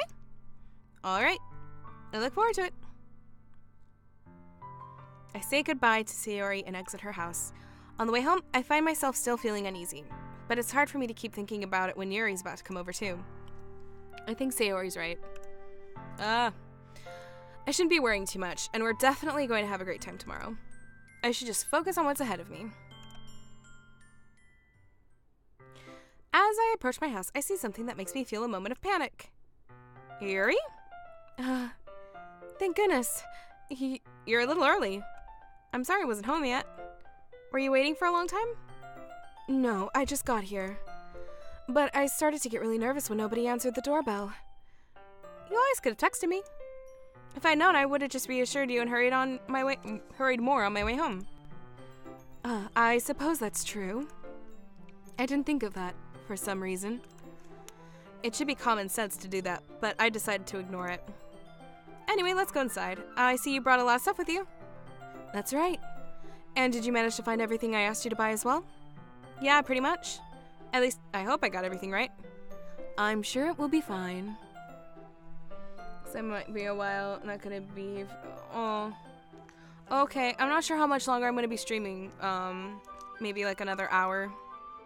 We'll see. I don't know yet. I haven't decided. I guess we'll just go until I feel like stopping. I at least want to get through this cycle of events.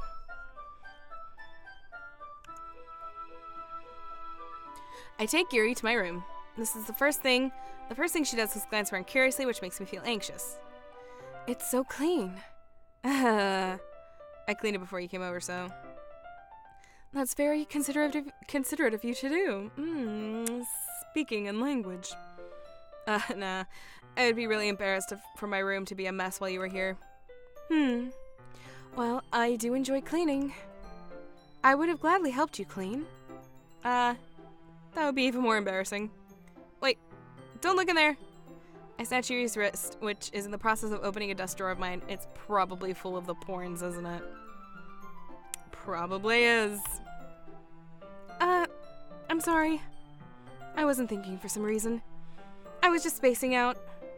It's fine. It's fine. I let go of Yuri's wrist. She puts both of her hands firmly in her lap, as if making sure she's keeping track of them. So, should we get started? Yes. I have a few things planned that you can help with. Decorations and other atmospheric enhancements. Atmospheric enhancements? You know, mood lighting, aromatherapy candles. Oh, wow. That is actually a bit overkill. I didn't know you planned on taking it that far. Of course. I want to help take our guests to a faraway place. Although many will stop by just out of curiosity. And for cupcakes, I guess. I'm determined to provide an experience that will leave them wanting more. That's great. It's easy to forget that you're a pretty intense person. Intense? I guess that's the best way to put it. Is that a bad thing? No, not at all. It's something I like about you, actually. Is that so? You must play until the apocalyptic bloodbath happens at the festival. Granted, I don't know if that will happen, but that's what I'm thinking. It's gonna go all carry mode. And I'm really gonna hurt somebody's feelings. And they're just gonna massacre everyone. Which is one of the words that keeps popping up for the poem. Anyway, that makes me feel relieved. And kind of happy. Yeah, no need to be anxious. You can relax a little. Relax. I brought some things for relaxation. I was going to use them during the poetry event. Oh yeah? Like what? Let's see. Yuri rummages through her bag. She pulls out a few candles and a wooden cylinder-shaped object. Uh-huh. I did some shopping on the way here, so I happen to have these things in my bag. I plan to cover the windows in black paper and use the candles to light the room. I think that would be amazing, don't you? Yeah, that'd be really neat. What's the wooden thing, though? Oh, this? It's a diffuser for essential oils. Those things are like $50, I swear. Every time I see one of those, it's like, oh, look at this fancy oil diffuser, and I'll pay $60. How familiar are you with aromatherapy? Not familiar at all. Ah, is that so? It's one of my favorite contributors to a positive atmosphere. Depending on the oils or herbs you choose, you can change the mood of the air itself. You can even feel it permeate through your body. That's what she said. Relaxation, positive energy, romance, reflection. It's almost like magic. Yuri takes the cylinder and pushes the switch on the bottom. In just a moment, a thin ray of vapor begins to spout through a small hole on the top. Wow, that smells wonderful. What kind of mood is that one for? This is jasmine essential oil. Oh god, I hate the smell of jasmine. Hate jasmine. Oh, never liked the smell of jasmine. Nothing beats old-fashioned scented oil lamp. I've never used essential oils. I know I have one. My mom gave me one for Christmas a while back, but I don't have a diffuser. So, can't really use it. Well, I think you can use it without the diffuser. It's just better if you use the diffuser. But don't quote me on that because I don't know. It smells a little sweet and flowery, right? Yeah, it's a good way to describe it. Not. It smells like death.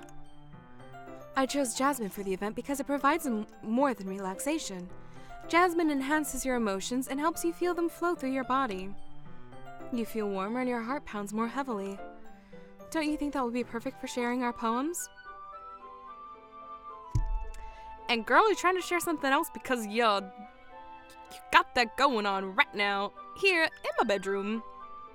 That sounds suitable, but you seem to know a lot about this, so I'll trust your opinion with anything. Yuri smiles gently, clearly enjoying herself. I know she is, the little skank. She's up to something. She's up to something.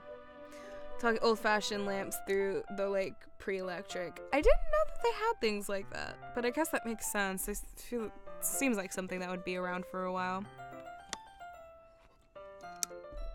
Oof. Andre. Naughty, naughty. I don't know. Probably soon because she's got that jasmine oil going. Apparently is trying to get me all excited, so we'll see. She reaches into her bag and pulls out several spools of thin ribbon. What are those for? Well, did you purchase the origami paper I asked you to get? Yeah, I have it over here. We won't be using the paper for folding origami. What I'd like to do is write a different word on each paper. We'll need about 100 of them. Oh yeah? What will those be used for? Well, I'm going to cut pieces of ribbon to hang from the doorway of the classroom. Then we can fasten the paper onto the ribbons to create a doorway curtain. Wouldn't that be beautiful? That actually sounds pretty cool. would also catch the eye of those passing by the room. It may attract some people to peek inside. That's really creative. I had no idea you'd be so good at this, Yuri. Is that so? Well, I suppose I do get a little intense, as you put it. That is what I was thinking. That's where my mind was going. As much as I like Yuri, I don't trust her. I don't trust any of these girls. Yuri giggles with red cheeks. Is it just me, or is she more relaxed than when it's just the two of us? Or maybe it's the excitement she feels from sharing something she enjoys. Here's a marker, Olivia. You can write any characters you want. It'll help you once I finish cutting the ribbons. Alright.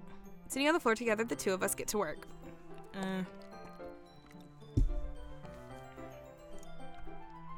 I carefully draw a different character on each paper, doing my best to manage my bad handwriting.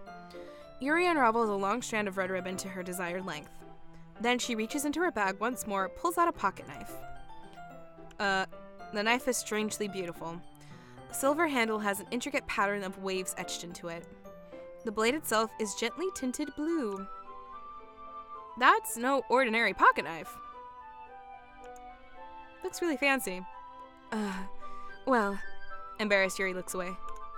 What is it? You're going to think it's weird. Yuri, whatever it is, I have no reason to judge. To each their own, you know. If you promise you won't be weirded out, I'm probably going to be weirded out.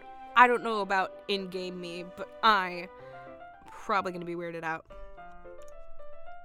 Yeah, I promise. Alright. The thing is, I'm kind of into knives. That's where I was afraid that was going. They're just so pretty. Yeah, no, that's weird, Yuri. That's weird. That is really weird.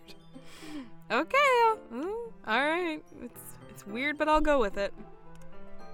I can't help it. I don't know what it is. The combination of craftsmanship and feeling of danger, maybe? I am terrified of knives. I hate knives. I cannot get far enough away from knives. You know how some people are like afraid of guns, like they can't be in the same room as a gun?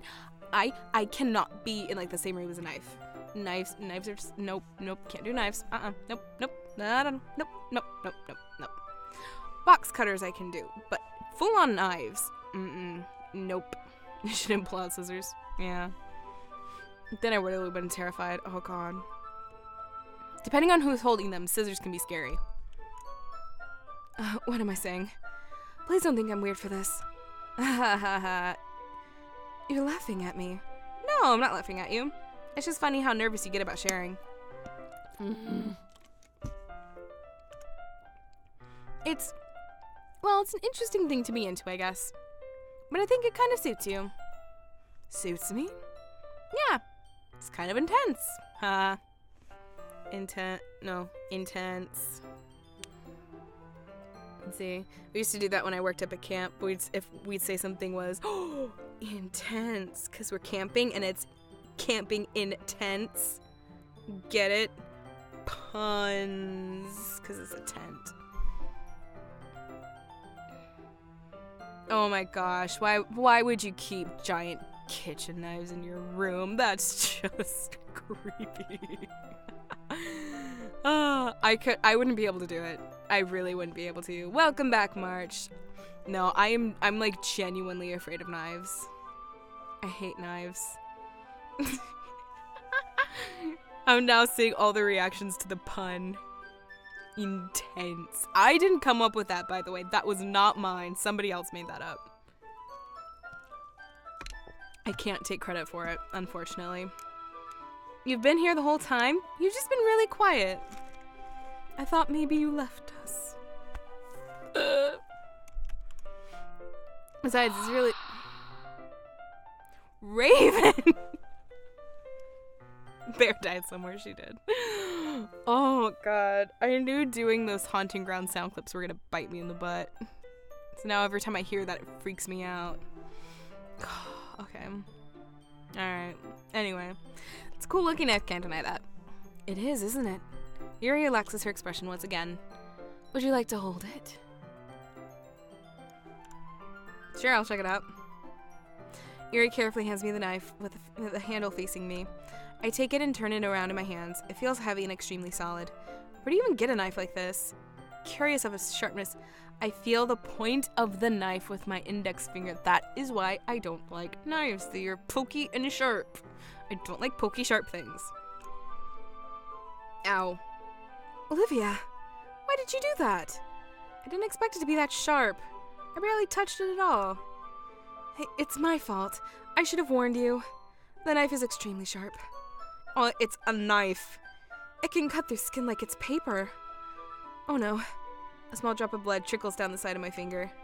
Yuri takes my hand and gives the wound a closer look.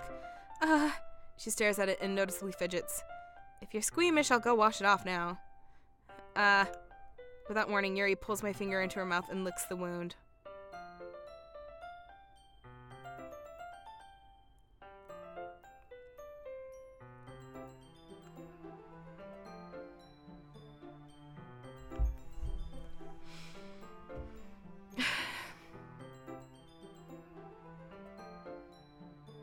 Is Yuri a vampire?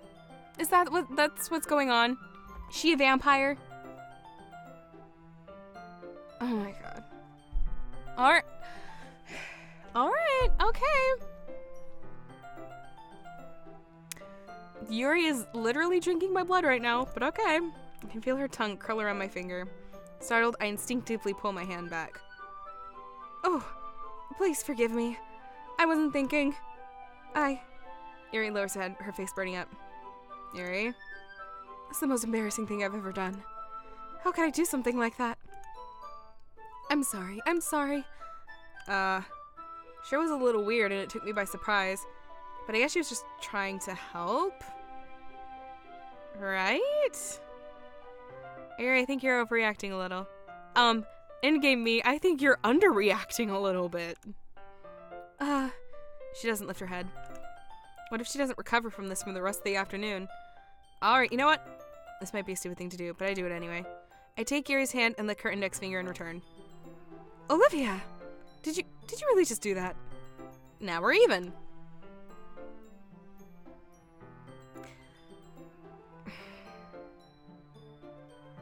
Okay. Yuri just looks at me and at me like I did something wrong.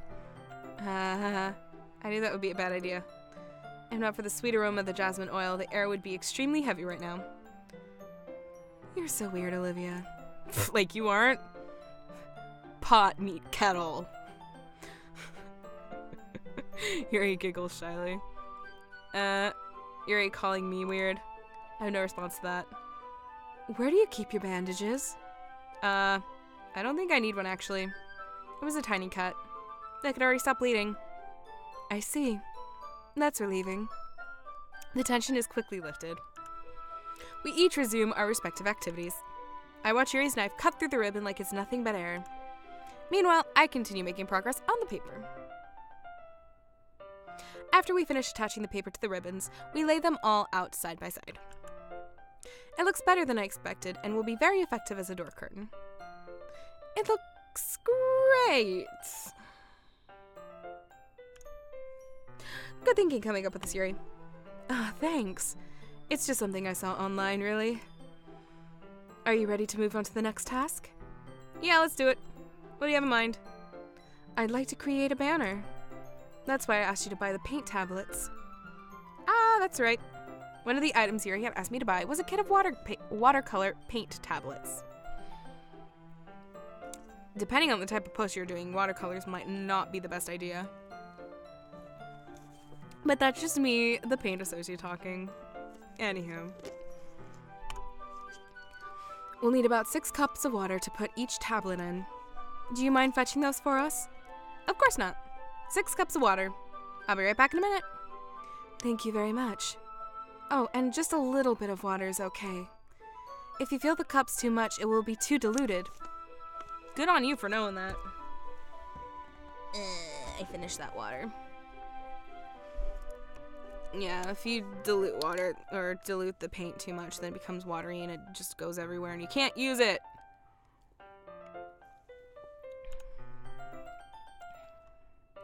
Taking Yuri's advice, I decide to use small plastic bathroom cups rather than full-size glasses. I put them on a plate to catch any paint that drips, then bring it back into my room. Yuri? Yes? I come in to see Yuri quickly unrolling her sleeve, pulling it back over her arm. Nothing. Your face is a little red. Is it too hot in here or anything? No, not at all. There's nothing wrong, so let's mix the paint. Yuri? What you up to, girl? What you doing? You going through my drawer? Were you looking at my porn mags? Or you looking at things you shouldn't be looking at? She was. The tension's hurting your head. I'm sorry. Yuri hurriedly dismisses me and takes it upon herself to unwrap the tablets, dropping them into the cups. So, I thought we would do something simple that would look very nice. I didn't do her voice there. I'd like to paint a gradient across the banner, starting with the colors for sunrise, then daytime, then sunset at nighttime. Once it dries, I write an inspirational quote across the banner. I guess you could do that with watercolors. We can hang it on the wall behind the podium at the front of the classroom. Neat. What are you gonna write? Well, it will be more fun to surprise you. Yuri smiles at me. If you say so. After rolling out the banner, Yuri and I kneel on opposite sides so we don't get in the way of each other. Yuri uses the brushes and adds a few dots of colors different crosses to serve as a guide for all three. This kind of reminds me of elementary school. Painting on a banner with watercolors feels a lot like the art class projects we had back then. It's relaxing. I'm sorry if this feels too childish. No, I didn't mean that at all. It's kind of fun, you know? Yeah, it is fun. I'm glad you feel that way too. Yuri stops painting for a moment, thinking to herself. For me, I don't need to go out and do crazy things to have fun. In fact, I usually don't even want to. Same. You don't need to go out and party and get drunk and do all the drugs to have fun. You can be fun just being weird. I just like it when I can spend time with one other person. Even if it's something simple, like reading, it doesn't even matter if we don't talk much. Just having a friend next to me makes things feel a little bit nicer. I think that's all it takes for me to be happy. Is that so? Even if Yuri and I are quite different, I can understand where she's coming from. I feel that way about things like anime and games, where simply sharing the experience with someone can make me happy. I think I feel the same way. Yuri smiles gently. I knew you'd understand. Yuri leans over the banner to grab an unused paintbrush. But I move at the same time, causing my head to bump into hers. Oh, my hand. Sorry. Yuri reels back, and I quickly lift my hands in surprise. Are you hurt? No, I'm not hurt. It just startled me, that's all. Sorry, I should have asked you to get it for me. It's not your fault. Your face. There are droplets of paint on Yuri's face and neck. Is there something on my face? Yeah, I accidentally got paint on you. Sorry, it's totally my fault. I'll get a towel right away. Right away. I rush down and grab the towel. Return to my room, kneel back down in front of her.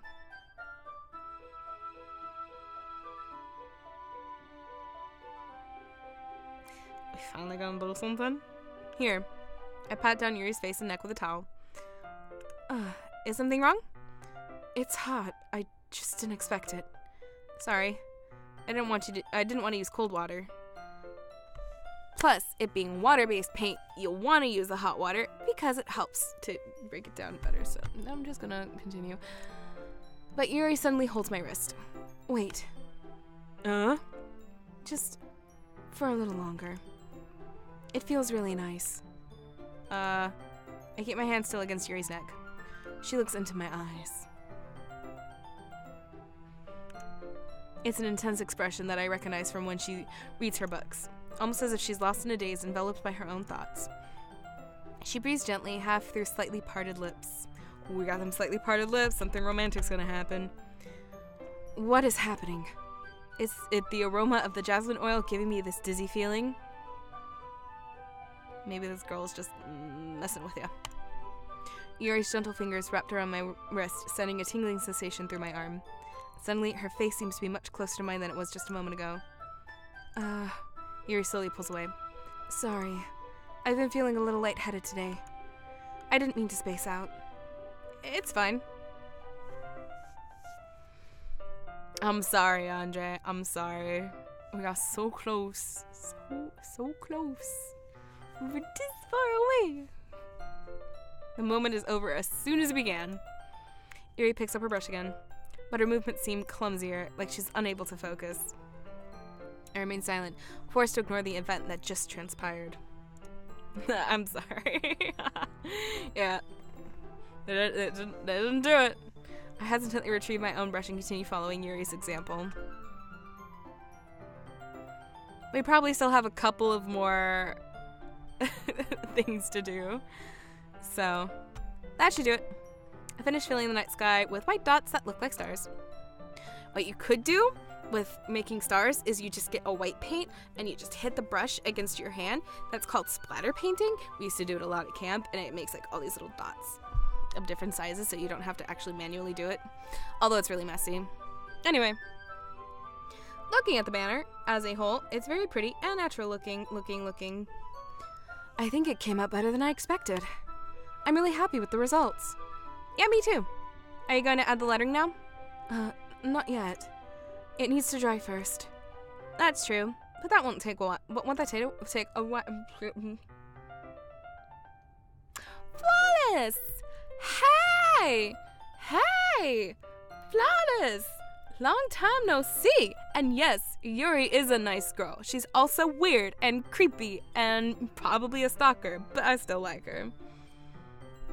Her in a sweater, I'm down. Yeah, actually, that is a cute sweater. That is a type of sweater that I would probably buy maybe if it didn't have all the lines in it, because I'm a little wide, so the lines just look funny. But that's just me.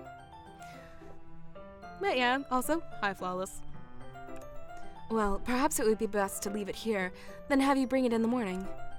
I can do the lettering in the classroom before our event starts. Is that okay? Yeah, that's fine. Yeah, okay. Wonderful. In that case, I don't think there's anything more for us to do here.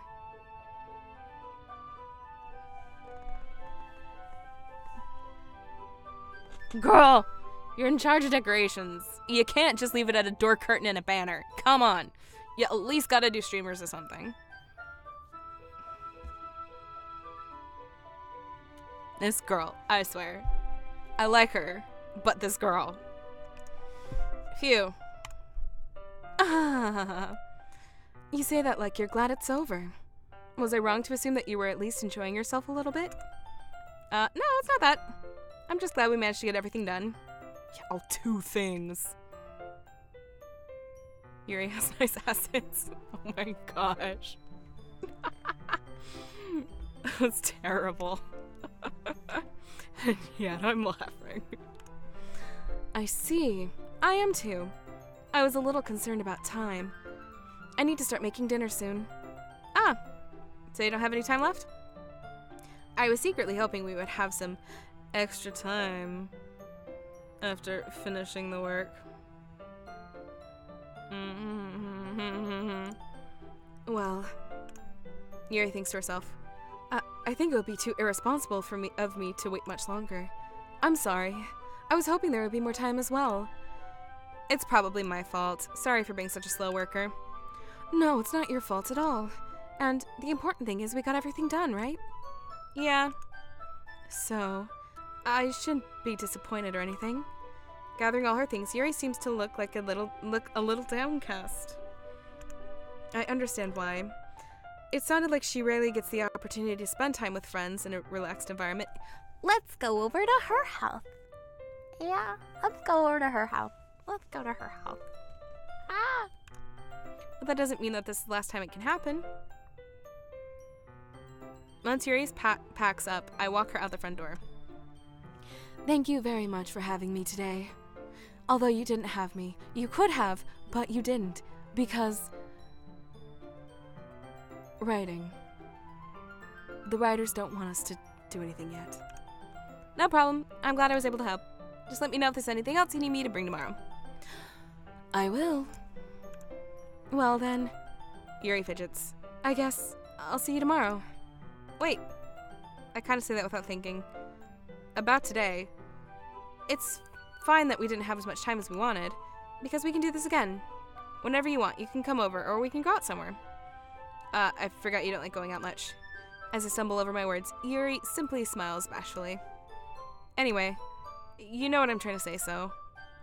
You're very thoughtful, Olivia. Yuri takes a step closer to me, then briefly squeezes my hand. Oh! So much touching. The hands and the necks. Okay. Girl, you take a step back.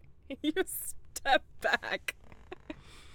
Oh my gosh, the silence and the close-up. What the heck? Oh my god. I was not expecting that, and that kind of gave me a minor heart attack. Oh. I kind of like that about you. Well, how am I supposed to respond to that? I don't even get a chance to say, as Yuri suddenly pulls back. Sayori? Awkward. Watch your hands. Okay.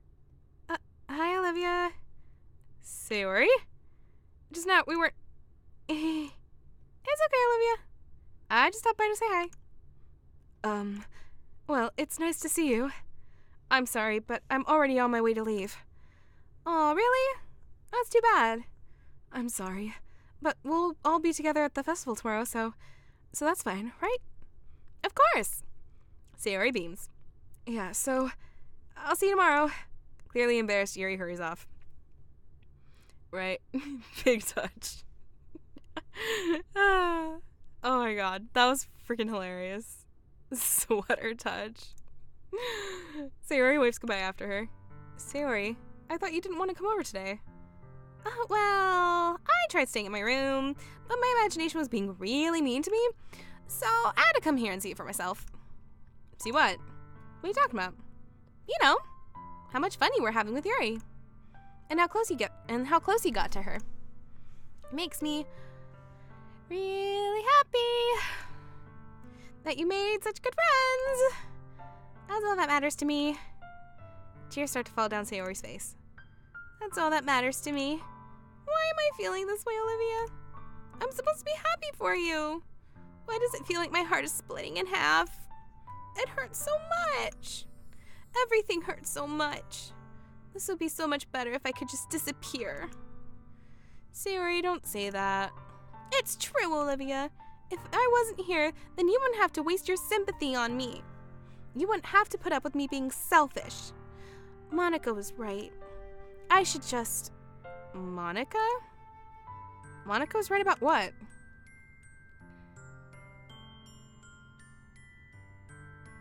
What is Monica telling Sayori? What is Monica telling Sayori? I do not trust this. Oh my gosh! Gee, thank you for the cheers. Kill Sayori now so we can get with Yuri. Oh my god. Oh, and then my mom just texted me.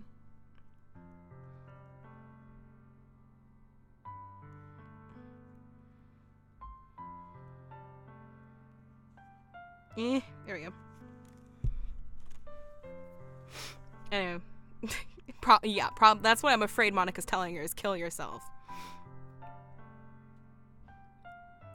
You don't want Yuri, you just want her sweater. I want Yuri's sweater.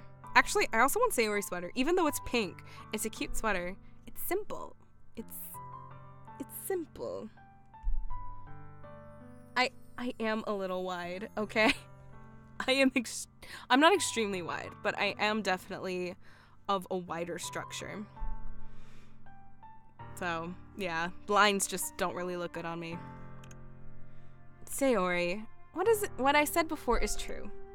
I'm not going to let this continue. Caring about you like this isn't the burden your mind is making it out to be. It's something that makes me happy. It's something that I wouldn't trade for anything else.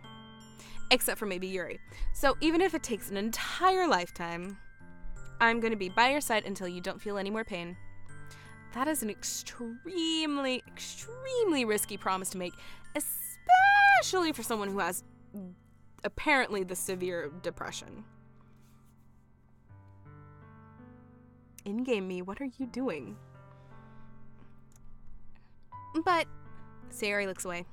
I put a hand on her shoulder to reassure her. I'm scared, Olivia. I'm really scared. What are you scared of, Sayori? I'm scared that I might like you more than you like me. Sayori? It's true, isn't it? I was weak and started to like you too much. I did this to myself.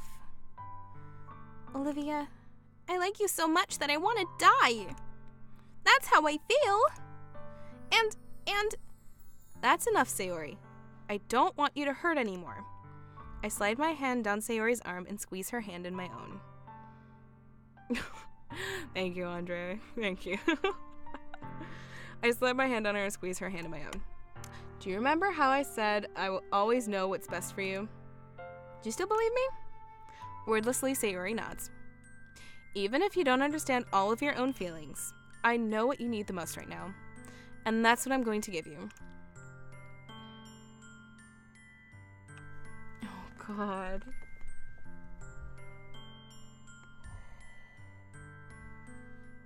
Oh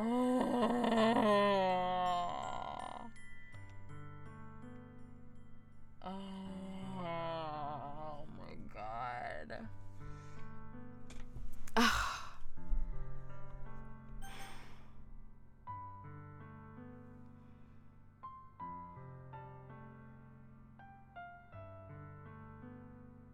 Sassy.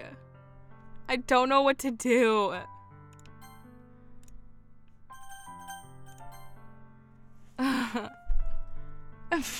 So, I mean, how can you can't lie to someone like that, though. I mean, truly in game you probably wouldn't be lying, but friend zone it is. I don't know what to tell you. Oh no, to be truly honest, though, I'm just guessing game developer brain mode activate. If I tell her that I love her but still continue a relationship with Yuri, that's going to screw her up so royally in her head that she probably is most likely definitely going to kill herself. Also, wow, we're getting a lot of other people in here. Palanir, hi, and Hungry Angry Viking, hi. Say I love you. Oh God. Oh God. See, I feel that, like, either way, saying either of these things is going to increase the chance of her killing herself. Granted, I don't know that that's what's going to happen because I don't know anything about this game, so I'm just guessing. But, because I don't know if I say I love you, continue on with Yuri, then she's definitely going to be upset and probably kill herself. But if I tell her you'll always be my dearest friend, I mean, she still that might not be enough for her, she'll kill herself anyway, but at least there's a chance that she'll see that I genuinely care about her and I'm always going to be there for her, regardless of what happens and other things. So I don't want to let her die. That's so mean. I know it's going to hurt no matter what. Oh, God.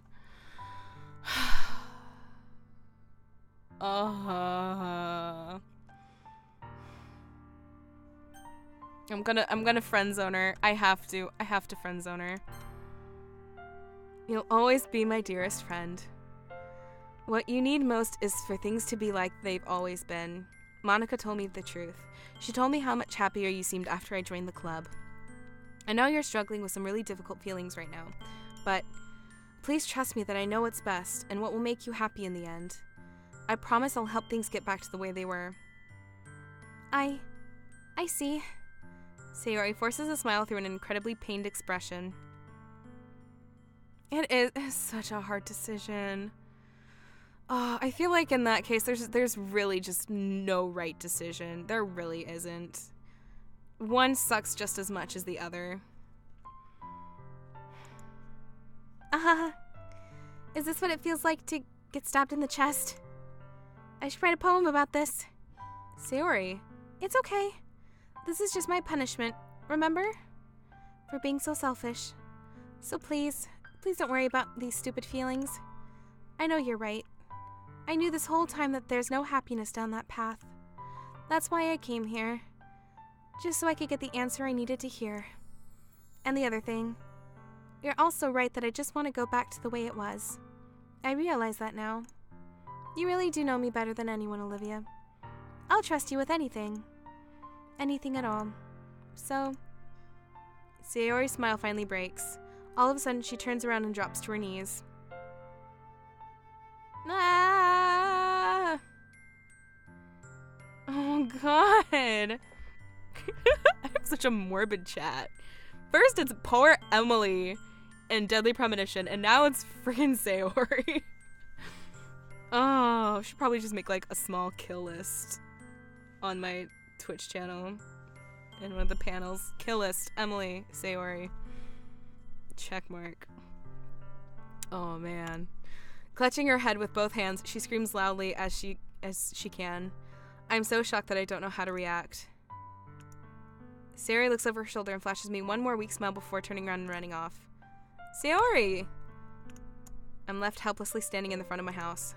Why am I feeling so horrible about this? There's nothing more I could have done. The most I could do is support Sayori through her feelings. Help her down the right path. Right. But I'm having as much trouble understanding Sayori's feelings as she is, even though I can comfort her. I keep wondering if I should be doing something more or something different. I know these thoughts will continue to plague me until things are back to the way they were. I'm going to give it everything I've got. Sayori will always be my dearest friend, and I'll do whatever it takes to put a smile on her face every day.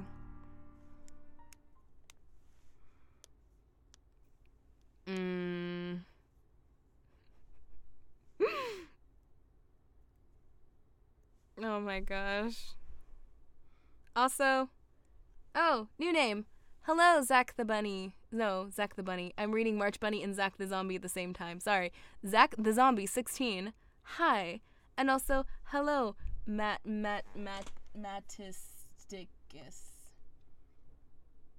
Matt. Hello. Welcome. And also, oh, I didn't say hi to... And I didn't say hi to Zekrel. Hi. Hello. I like trying to say hi to our new peoples. I know you were here yesterday, but I just wanted to... Hi. Yes, hello. Hi. Hi. I'm just going to take 5 minutes to say hi. Alright, it's the day of the festival. Of all days, I expected this to be the one where I'd be walking to school with Sayori. But Sayori isn't answering her phone because she's... Oh my god, why is everyone texting me? Oh my god, stop it. Stop it. Oh no. Oh no. Oh no. My sister has been buying leggings from this one company, and they just came out with a bunch of Disney princess stuff, and now she's sending me all of the Disney princess stuff. Oh my gosh. Oh, some of these are really pretty. Okay, no, I can't, no.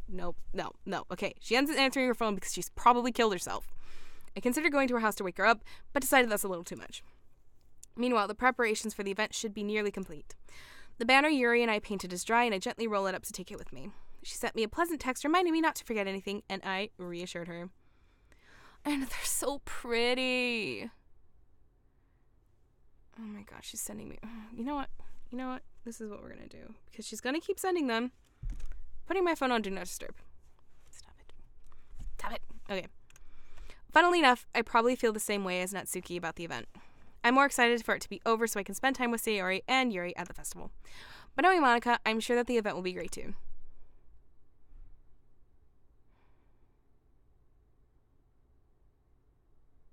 Why is it quiet? It is dead freaking silent. Did I break something? Olivia, you're the first one here. Thanks for being early. That's funny. I thought at least Yuri would be here by now. Monica is placing little booklets on each of the desks in the classroom. They must be the one she's prepared that has all the poems we're performing. In the end, I found a random poem online that I thought Monica would like and submitted it. So that's the one I'll be performing. I'm surprised you didn't bring Sayori with you. Yeah, she overslept again. Wait, what happened? Just Monica? It's always dead silent before the judgment begins. Oh my god, Raven. Don't scare me. That dummy. You'd think on days this important she'd try a little harder. I say that, but then I suddenly remember what Sayori told me yesterday. Yeah, she oversleeps because she can't get out of bed. Because she's so depressed. And I suddenly feel awful, knowing it's not nearly that simple for her. I only said it because that's the way I'm used to thinking. But maybe I should have gone to wake her up after all. You should take a little responsibility for her, Olivia. I mean, especially after your exchange with her yesterday. Girl, you prying into my business. You kind of left her hanging this morning, you know. Exchange? Monica? You know about that? Of course I do. I'm the club president, after all. But, I stammer, embarrassed. Did Sayori really tell her about it that quickly?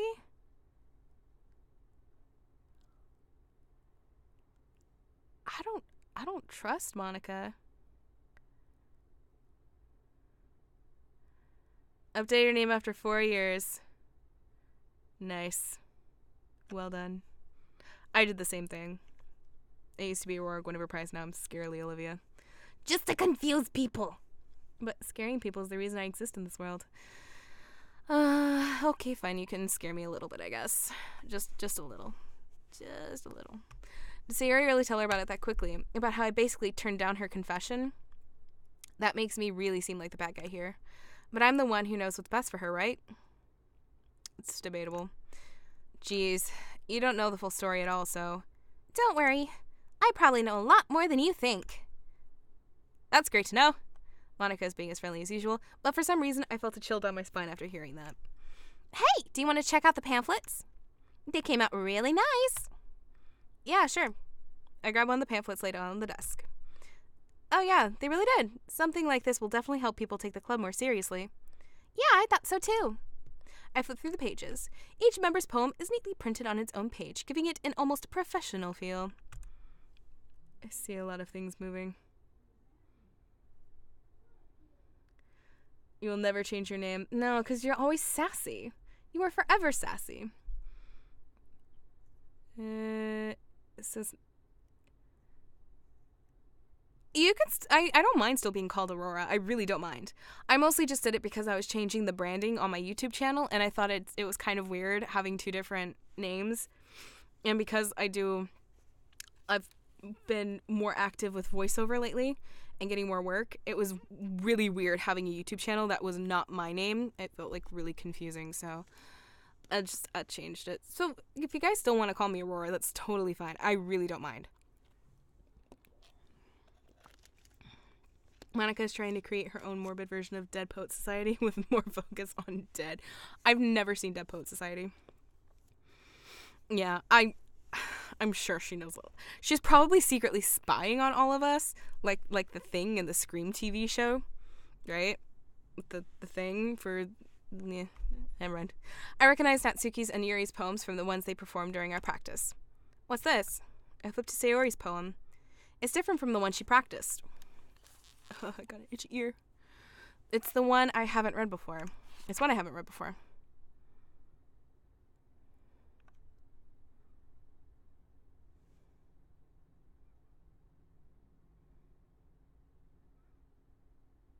See, I haven't seen... I think, if I remember correctly, I do think it's on Netflix. But, yeah. So this is definitely not worrying.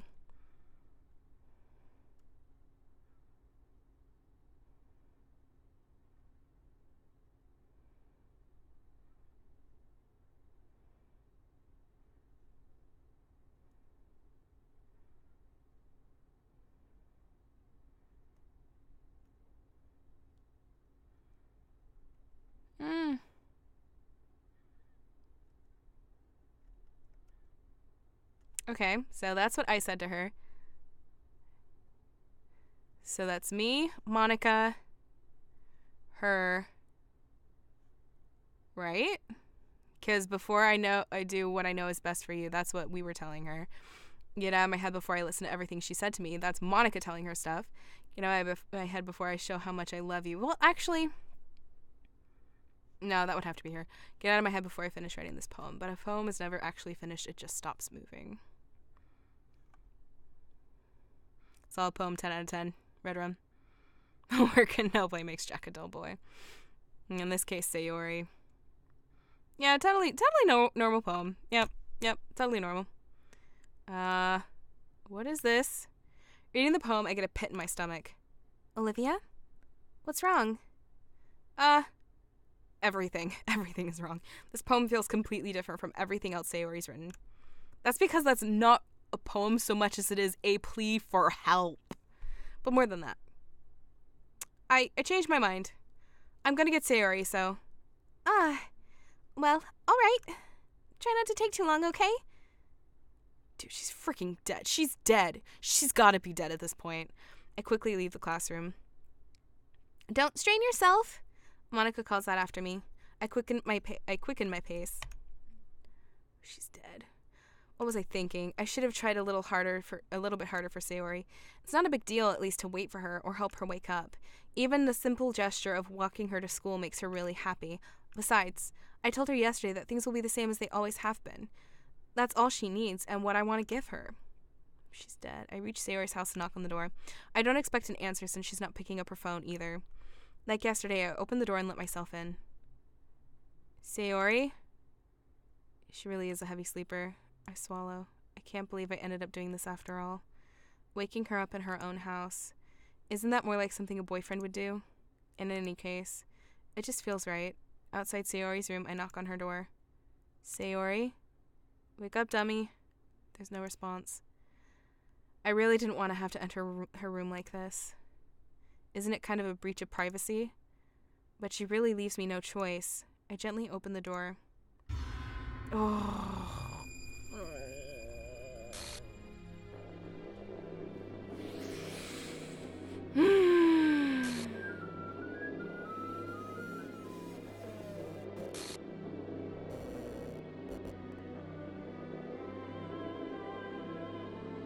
What is happening?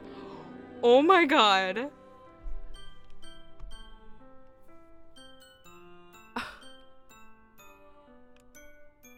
What the hell?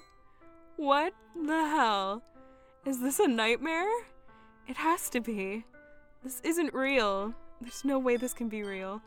Sayori wouldn't do this. Everything was normal up until a few days ago. That's why I can't believe what my eyes are showing me. I suppressed the urge to vomit. Just yesterday, I told Sayori I would be there for her. I told her I knew what's best, that everything will be okay. Then why? Okay. Why would she do this? How could I be so helpless? What did I do wrong? Turning down her confession? That has to have been what pushed her over the edge. I honestly think that regardless of what I chose, she would have done this anyway. Her agonized scream still echoes in my ears. Why did I do that to her when she needed me the most? Why was I so selfish? This is my fault. My swarming thoughts keep telling me everything I could have done to prevent this. If I just spent more time with her, walked her to school, and gave her what I know she wanted out of our relationship, then I could have prevented this. I know I could have prevented this. Screw the literature club. Screw the festival. I just lost my best friend. Someone I grew up with. She's gone forever now. Nothing I do can ever bring her back. This isn't some game where I can reset and try something different.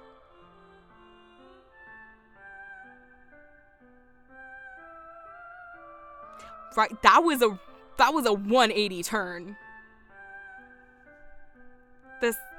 Okay. Yeah, it's telling me to reset and try something different, but we're gonna go with this. We're just gonna stick with it. I only had one chance, and I wasn't careful enough. We get it. Now I'll have to carry this guilt with me until I die. I get it. Nothing in my life is worth more than hers. But I still couldn't do what she needed from me, and now I can never take it back. Never, never, never, never, never.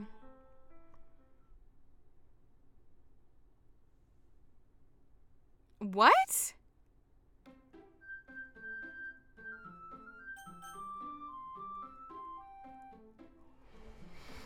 What?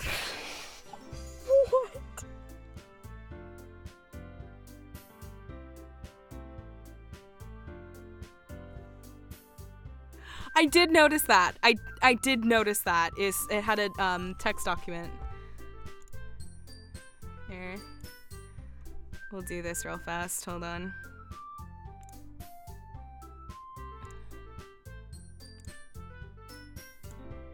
We'll do this real fast.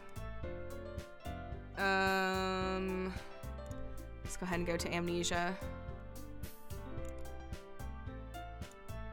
Where's Doki Doki Doki Doki Doki Doki Doki Doki? Trace back.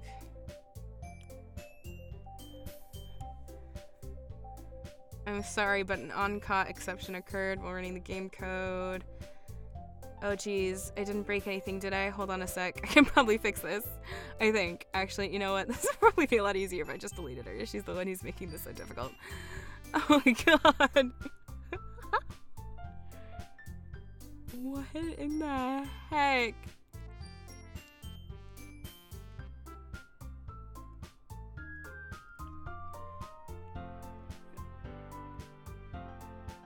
What?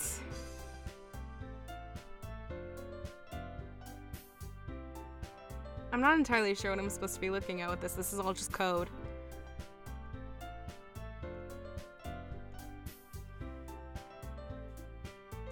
Okay. Looked up to see 10 people. I'm sorry, Galred. That... Okay. Actually...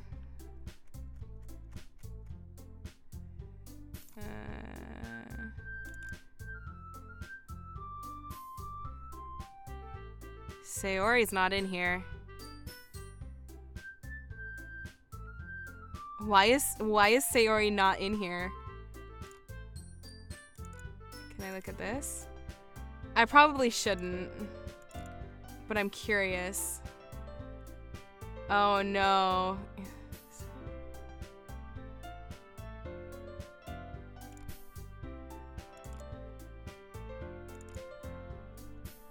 Okay, so here's the question then. Here's the question. Yeah, because she's gone.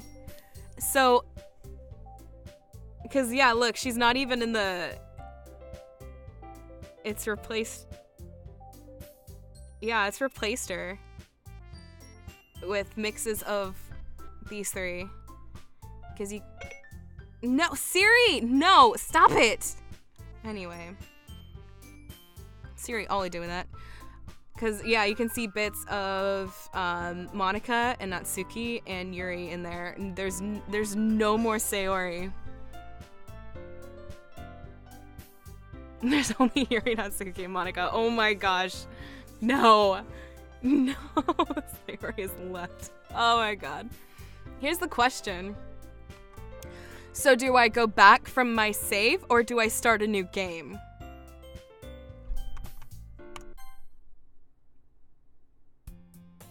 Oh my god!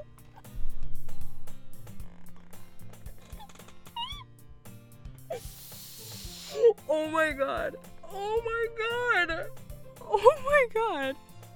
What is happening? What is happening? Oh my god!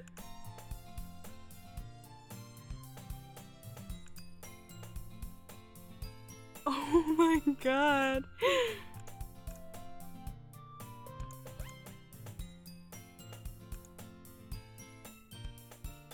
Oh my god. What?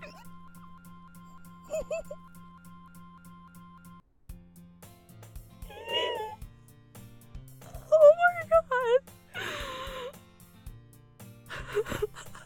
Oh my god. Okay. Alright.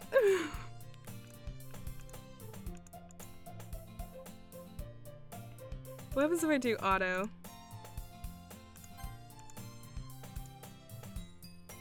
Oh my god.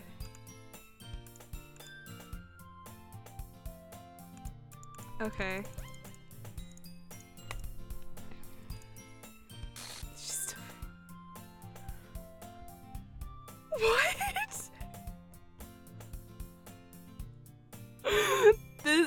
This is not what I was, this really was not what I was expecting. Oh my gosh. Monica? Oh my goodness, I totally didn't expect to see you here. It's been a while, right? Yeah, it has. Hold on, I have to cough really bad. Oh my gosh. Oh my god. Yeah, it has. Monica smiles sweetly. Ooh, we know each other. Well, we rarely talked, but we were in the same class last year. Monica's probably the most popular one. We've already read all this. Basically completely out of my league, so having her smile at me just feels... What'd you come in here for, anyway? Oh, I just been looking for some supplies for my club. Do you know if there's any construction paper in here? Or markers? I guess you could check the closet. You're in the debate club, right? About that. I actually quit the debate club. Really? You quit? Yeah.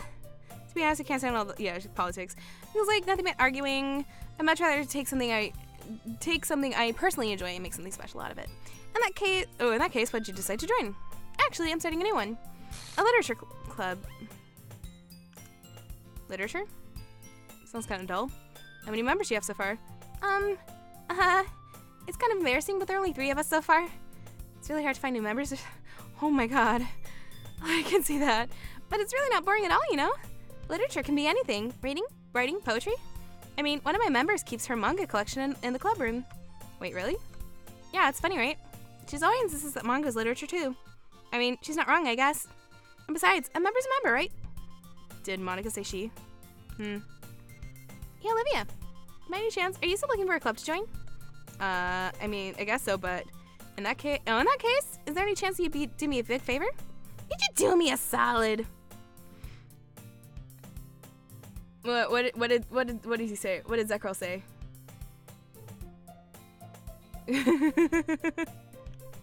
Oh my gosh. Also, hello, Sinister Sinatra. Welcome. Woo, this game. All right. If you could at the very least visit my club, it would make me really happy. Please? Well, I guess I have no reason to refuse. Besides, how could I ever refuse someone like Monica? Sure, I guess I could check it out. Awesome! You're really sweet, Olivia. You know that? It's nothing, really. Shall we go then? I'll look for the materials another time. You're more important.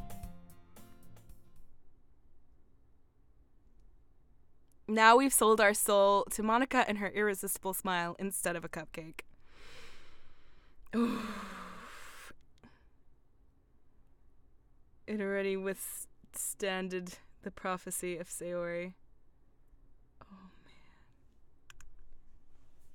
man. Okay, so we're going back the same way. It's just changed now to Monica instead of Sayori. I'm back. And I brought a guest with me. Oh my god. A guest? Seriously? You brought a boy? Way to kill the atmosphere. Don't be mean, Natsuki. But anyway, welcome to the club, Olivia, who also happens to be a man. All the words escape me in this situation. This club is full of incredibly cute girls. So let me guess. You're Monica's boyfriend, right? What? No, I'm not. Natsuki. The girl with the sour attitude, whose name is apparently Natsuki, is one I don't recognize. Her small figure makes me think she's probably a first year. We already read that. Anyway, this is Natsuki, energetic as usual. And this is Yuri, the vice president.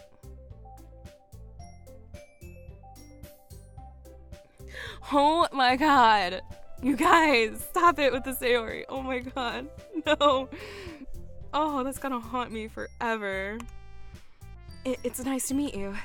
Yuri, who appears comparably more mature and timid, seems to have a hard time keeping up with someone like Natsuki.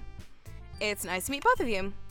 So, I ran into Olivia in a classroom and he decided to come check out the club because he's a man who's also named Olivia. Isn't that great? Wait, Monica. Didn't I tell you to let me know in advance before you brought anyone new? I was going to, well, you know. Sorry. I didn't forget that, but I just happened to run into him. In that case, I should at least make some tea, right? Yeah, that would be great. Why don't you come sit down, Olivia? The girls have a few desks arranged to form a table. Yuri walks to the corner of the room and opens the closet. Oh, I know, right? Want a promotion? Just let the other girl commit suicide.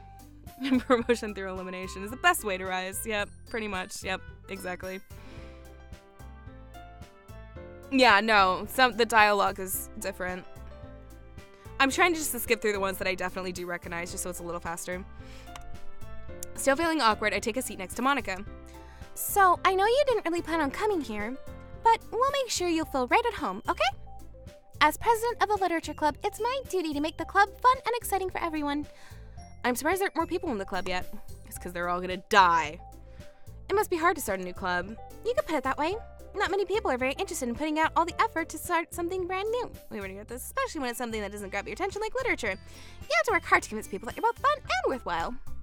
But it makes school events like the festival that much more important. And I need some water. I almost dropped the lid. How long have we been going? Wow, we've been almost going 3 hours. I'm confident that we can all really grow this club before we graduate. If you graduate. Right, Natsuki? Well, I guess. Natsuki reluctantly agrees. Such different girls, all interested in the same goal. Monica must have worked really hard just to find these two. Yuri returns to the table carrying a tea set. She carefully places the teacup in front of us and sets it down. You keep whole tea set in this classroom. Don't worry, the teachers give us permission. After all, doesn't hot cup tea enjoy and go back. We've already read this. Yuri's just trying to impress you. That's not. Insulted, Yuri looks away. I meant that, you know. I believe you. Well, tea and reading might not be a pastime for me, but at least I enjoy tea. I'm glad. Yuri faintly smiles to herself in relief. So, Olivia, what kind of things do you like to read? Well, we've already read this manga. Natsuki's head suddenly perks up. Looks like she wants to say something but keeps quiet. Not much of a reader, I guess. Well, that can change. What am I saying? I spoke without thinking after seeing Yuri's sad smile. Anyway, what about you, Yuri? Well, let's see. She's probably going to talk about... Hold on. Can I...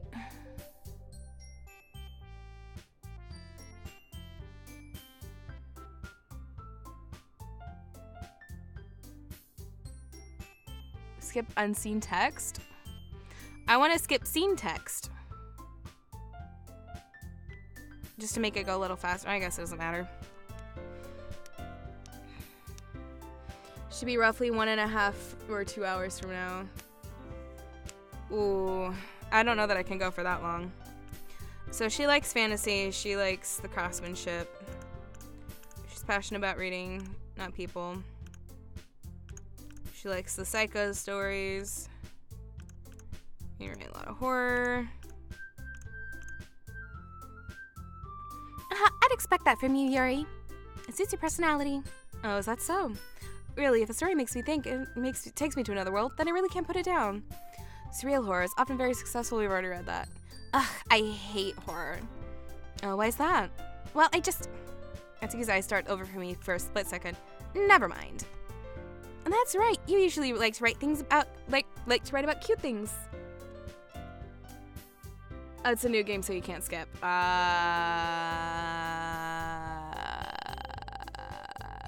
Gotcha. Okay. That would make sense. Natsuki likes cute things. Oh, what? What gives you that idea? You left a piece. Oh, no, wait. Yeah, we read this. So you create your own poems. Well, I guess sometimes. Why do you care? I think it's impressive. Why don't you share them sometime? No. And then we're all gonna start. Yeah, everyone's like, no, we're all not very confident. So let's do sharing the poems. I guess the same for Yuri. Pardon me. Ow, just got an idea. How about this? I heard a bloop. Write poems and we'll read them out to each other. Yeah, okay, let's do it. I mean, that was a good idea. Oh, I think you're right. I did decide to take on the responsibility of vice president, after all. I need to do my best to nurture the club as well as its members. Besides, now that we have a new member, it seems like a good step for us to take. Do you agree as well, Olivia? Hold on, there's still one problem. What's that? Oh, I didn't join the club. I never said I would join. Monica may have convinced me to stop by, but I never made any decision. I still have other clubs to look at in them. That's my train of thought. All three girls stare back at me with dejected eyes, but,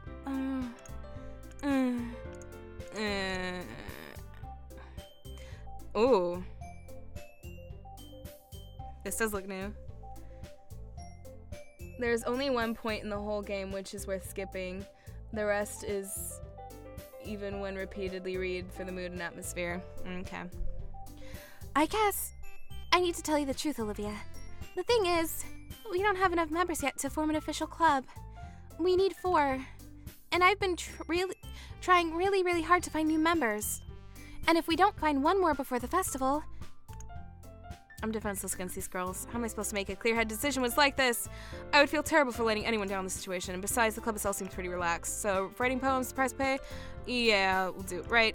Okay, well, I'm in. Yeah. One by one, they light up. Oh my goodness, really?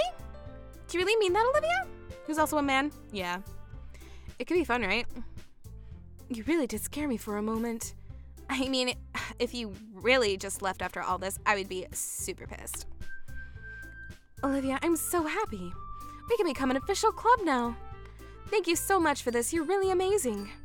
I'll do everything I can to give you a great time, okay? Thanks, I guess. Okay, everyone. I think with that, we can officially end today's meeting on a good note. Remember tonight's assignment. We're going to write a poem, bring it to the next meeting, we'll share it, and yay, looks over me. I look forward to seeing how you express yourself. Yeah. I can really impress the class star Monica with my mediocre writing skills. I feel the anxiety welling up inside me. Meanwhile, the girls continue to chit-chat as Yuri cleans up the tea set. I guess I'll be on my way then. Okay. I'll see you tomorrow then. I can't wait.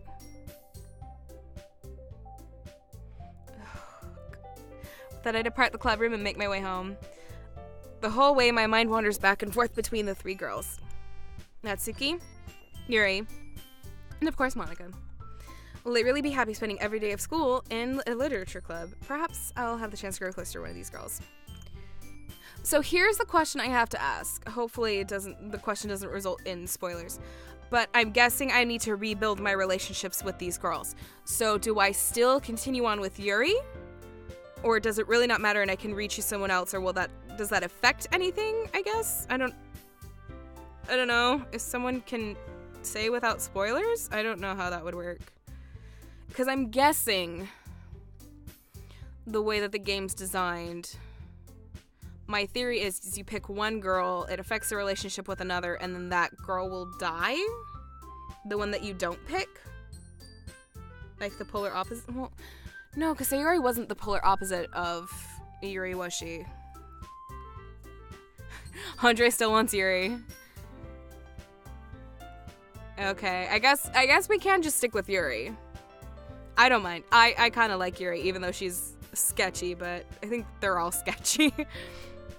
You don't have a clue. Okay. We'll just stick with Yuri then. So we're gonna start writing our poem. But what? Hello, LA Maggie, Maggie, LA. This is considered a new save file. Okay, pick the girl whose route you want to follow. Okay. Yeah, so I don't think I was right on that. No, because if that were the case, then that would have been Natsuki who would have killed herself and not Sayori. But, yeah. So I guess it's not, maybe. I don't think it is. I'm trying to wrap my head around this and it's not working yet. Yeah, I want to read it. Today I cut my skin open for the first time. It was exhilarating. I think I understand how... Oh, no. I wasn't done reading it. Hold on. I'm gonna do something tricky. Hold on. I messed up. Hold on.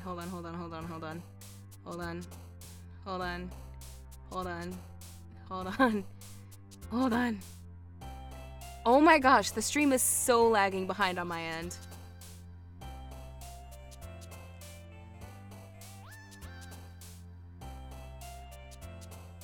It is so haunting me. Okay, I messed up. Hold on. Okay. It was exhilarating. I think I understand how blank feels now. I'm supposed to be the responsible one, though, so I don't think I'll be doing it again unless I decide to kill myself. I left a memento of the the occasion below. So that's the blood. Okay. Alright. Okay, so I'm probably gonna maybe get to the first poem, and then I think I'm gonna have to end the stream because I have other stuff I need to take care of. Alright, so. Oh, they look sad.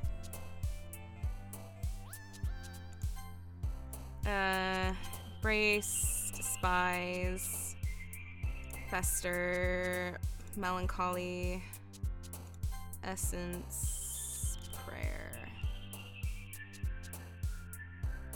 broken,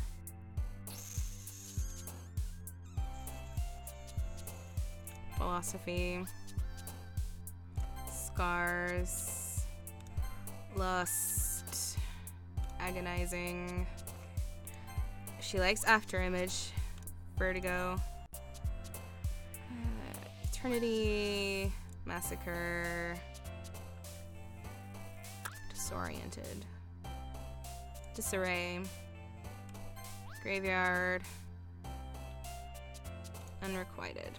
Let's do that. 9 different playthroughs are possible, but not the whole game changes every time. I guess there's even more possible ways because of so many random and chance for events. Random and chance for events, yeah. Okay. We're gonna try to get through at least one round of one poem. Hi again, Olivia. Glad to see you didn't run away from us. Haha. Nah, don't worry. This might be a little strange for me, but at least I keep my word. Back to the literature club. This is the last time we came in, so everyone's already hanging out. Oh, Yuri. Thanks for keeping your promise, Olivia.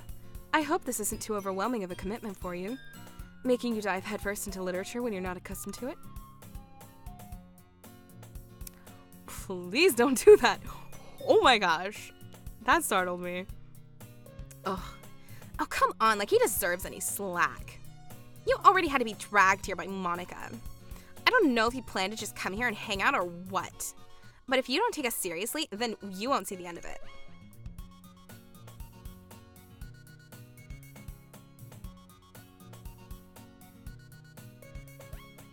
Monica? Are you supposed to be there? We already know what she says. This is the secret manga collection. Manga is literature, swiftly defeated. She pops in. I'm sorry, Olivia. Well, make sure to put your comfort first, okay? Yuri shoots Natsuki a disappointed glance. Anyway, now that you're in the club and all, perhaps you might have an interest in picking up a book to read. Well, I can't really say no either way. Like you said, I'm in this club now, so it only feels right for me to do something like that if you ask. Wait, I didn't mean it like that. If you don't really want to, then forget I said anything, I guess. Oh, no, it's not that, Yuri. I want to try to be a part of this club.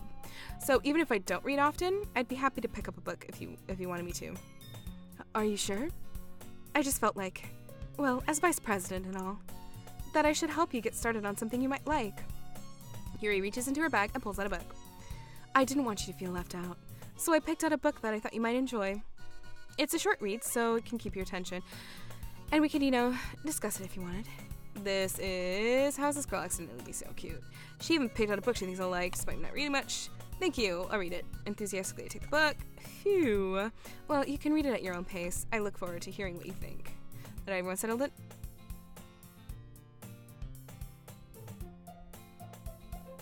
That was weird. Was that just me, or was there an actual shift in the tone for the music? That was... okay! Seemed to be the case. Yuri's already buried in a book, so she's in intense expression, rummaging around the closet, so I'm really curious to talk to Yuri a little bit more. Okay, so we're just gonna talk to her again. She's looking at the book. It's the same book. Crap. I think she knows me looking at her. She sneaks another glance. Only makes her hide her face deeper. Sorry, I was just spacing out.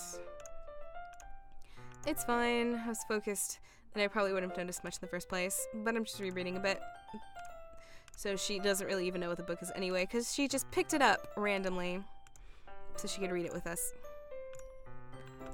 Sorry, I'm going to try to skip through a lot of this. The music seems different to me as well. Yeah, it sounds like it's in a lower octave.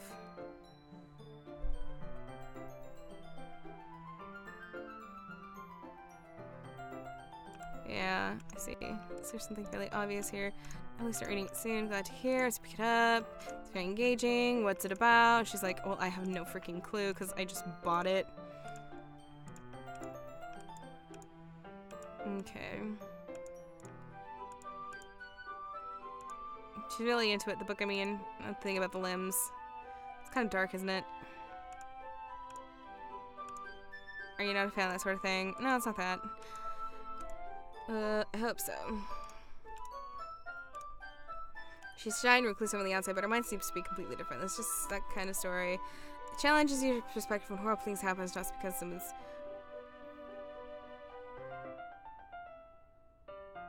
Oh, hi. Hello, Joe7777XD. Don't say that about my waifu. Oh! Incomplete. Sakrel! Thank you for the follow. And hold on. Welcome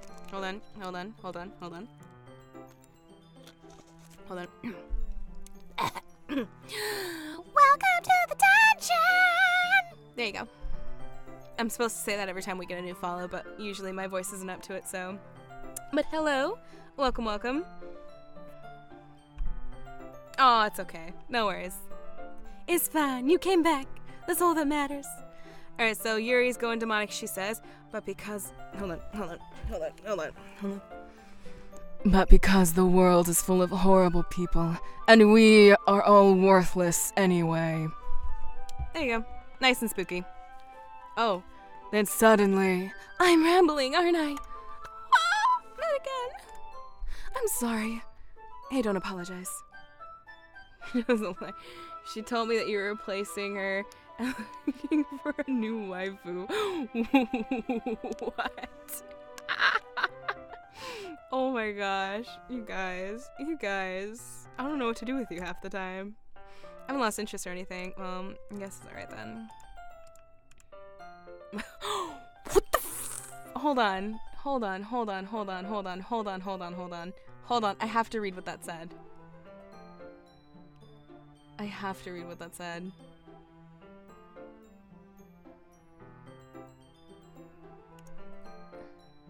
My whole body gets incredibly... Oh shoot, I paused it. So I don't know what the last one was. Wait, I can look in the history, can't I?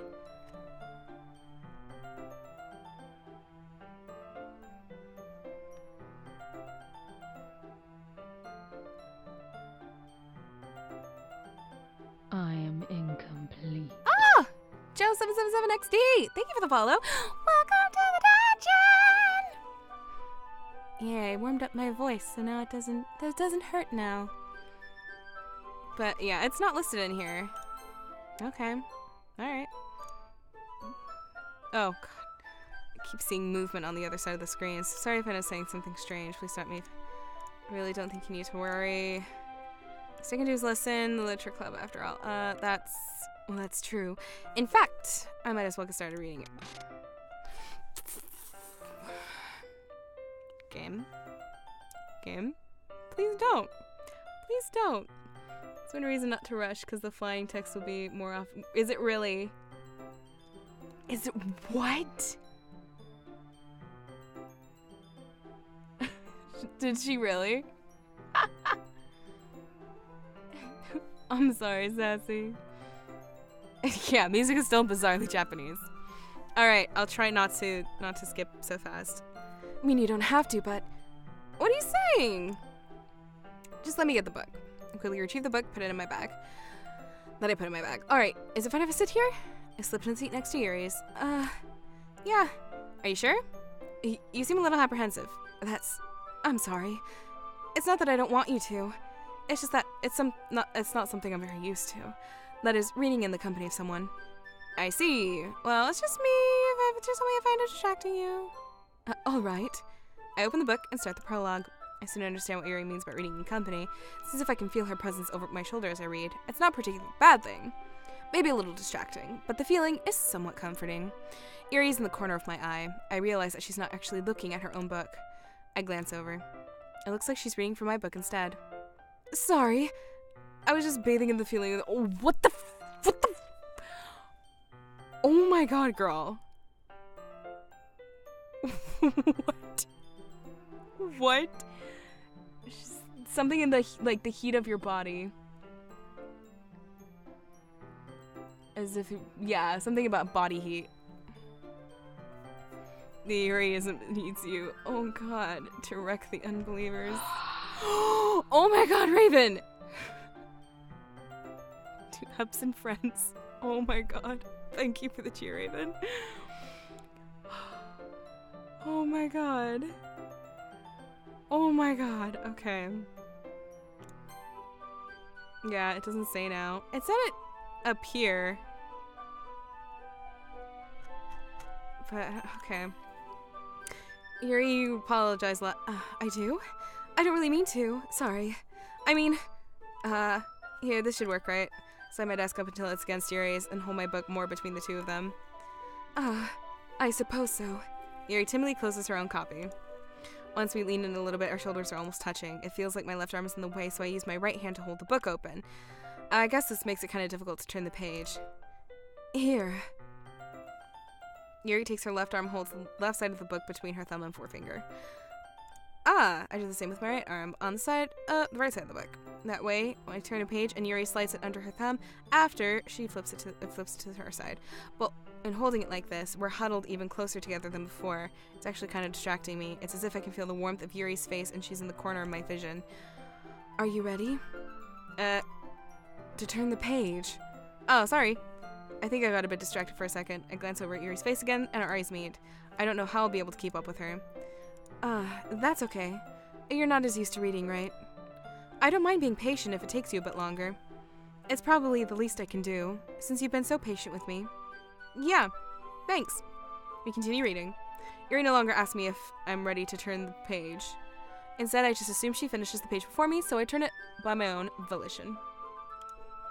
We continue the first chapter in silence. Even so, turning each page almost feels like an intimate exchange. My thumb gently letting go of the page, letting it flutter over to her side as she catches it under her own thumb. Hey, Yuri? This might be a silly thought, but the main character kind of reminds me of you a little bit. Eh? No, I don't relate to this character at all. Definitely not. Ooh. She wasn't this angry before when we said that. Really? I was just thinking the way she second guesses the things she says and all that. That's why you were talking about. Sorry. I thought you meant something else about her. Something else? Never mind. We didn't even get that far yet. So I don't know why that came into my head. Yuri, are you feeling alright? Yuri's been a little fidgety ever since we started reading. You can rest if you're feeling sick or something. Your breathing is a little... This is different. I don't think that the commands don't work anymore. I don't even think uptime works. Oh, Sassy, I added you to Mubat. I added you to the Mubat. Along with, I think Bear and Lexi, I added both of them as well. Because I don't know why everything's gone. Everything's gone. Anyway, your breathing is a little... My breathing? Yuri puts her hand on her chest, as if to feel her heartbeat. I didn't even notice. Anyway, I'm fine. I just need some water. Alright, don't push yourself.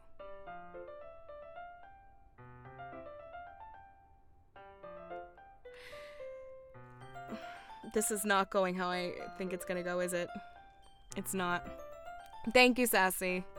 I need to go back and try to figure out what all the old commands were and try to reinstate them. Yuri stands up and practically rushes out of the classroom. What on earth was that about? Olivia? Did something happen just now? I have no idea. Yuri was acting a little strange, I guess. So, you don't know anything? Oh, so you don't know anything? Sorry, I can't say I do.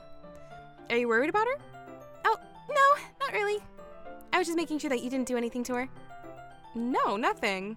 Don't worry, I believe you, silly. Yuri just does that sometimes, so it's nothing alarming. Alright, if you say so.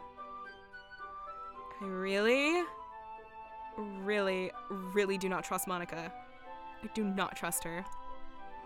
Anyway, why don't we start sharing our poems with each other? Shouldn't we wait for Yuri? Well, she might be a while, so I just figured we'd start without her. Is that okay? Guess I was just asking. Stand up and make my mental note of where I left off the book and slip it back into my bag.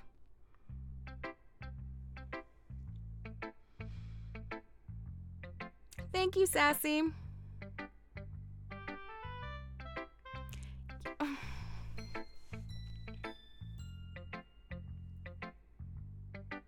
Is Yuri gonna go kill herself? I mean, but she's the one I picked, right? So we have to see her route all the way through to the end, don't we? Unless I just keep picking a different person every time and it doesn't matter. Oh my god, I have no idea. I have no idea. Okay, Monica. I'm gonna try to get through both of these poems and then we're gonna end for the evening because I gotta go to the bathroom, guys. Monica. Let's start with Monica. Yesterday she seemed eager to read my poem and I want her to know I'm putting in the effort. Hi, Olivia. Having a good time so far? Yeah. Good, glad to hear it. By the way, since you're new and everything, if you ever have any suggestions for the club, like new activities or things we can do better, I'm always listening. Don't be afraid to bring things up, okay? Alright, I'll keep that in mind. Of course, I'll be afraid. Much better going off the flow. Anyway, want to share your poem with me? It's kind of embarrassing, but I guess I have to. Don't worry, Olivia. We're all a little embarrassed today, you know. But it's that sort of barrier that we'll all learn to get past soon. Yeah, that's true. I hand Monica my poem. Great job, Olivia. I was going ooh in my head while reading it. Didn't Sayori say that? First time around? I'm pretty sure Sayori said that. It's really metaphorical. I'm not sure why, but I didn't expect you to go for something so deep. I guess I underestimated you. Then maybe she did say it. It's easiest for everyone to keep it. It's easiest for me to keep everyone's expectations low. That way, it always counts when I put some effort in. That's not very fair. Well, I guess it worked anyway. You know that Yuri likes this kind of writing, right? Writing that's full of imagery and symbolism. Sometimes I feel like Yuri's mind is just totally detached from reality. I don't mean that like it's a bad thing, though. But sometimes I get the impression that she's totally given up on people.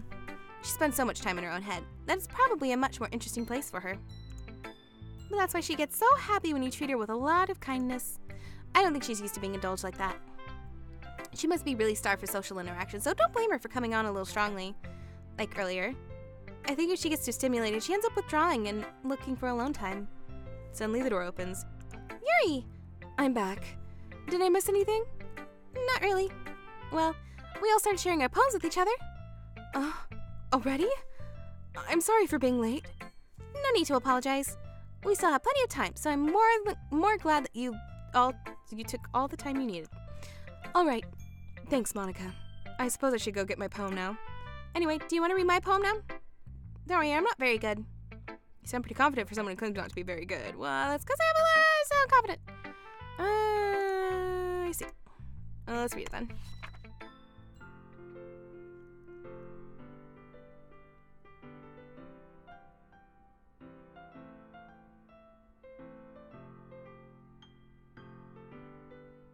This is different. Hole in the wall, but he wasn't looking at me. Confused, I frantically glanced at my surroundings, but my burned eyes can no longer see color. Are there others in this room? Are they talking? Or are they simply poems on flat sheets of paper? The sound of frantic scrawling playing tricks on my ears. The room begins to crinkle, closing in on me.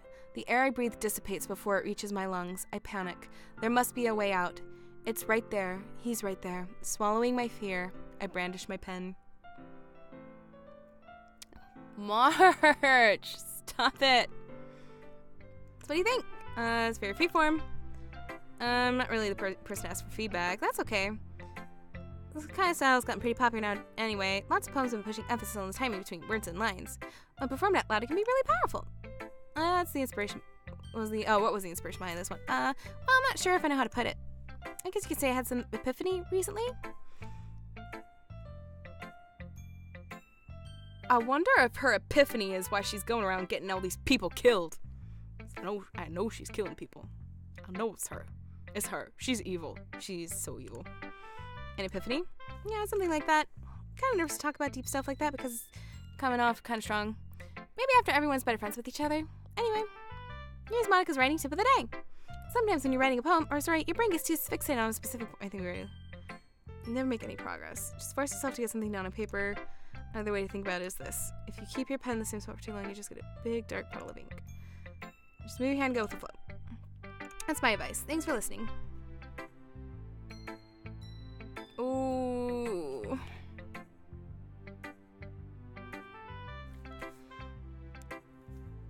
Makes you feel better. I told her I love her and she still killed herself. Really? Okay, I had a feeling. I had a feeling that there was no way of winning that. She loves to kill herself. No, I trust Sassy. Sassy is the best waifu. But anyway, I actually need to go to the bathroom real fast. But I do want to finish up these poems. So, I will be right back. Quick break. Right back. Quick break. Quick break. Right back.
You guys are dorks. You guys are total dorks. Alright, we're gonna go ahead and do... No, I'm gonna try to stick as close to my order as originally possible.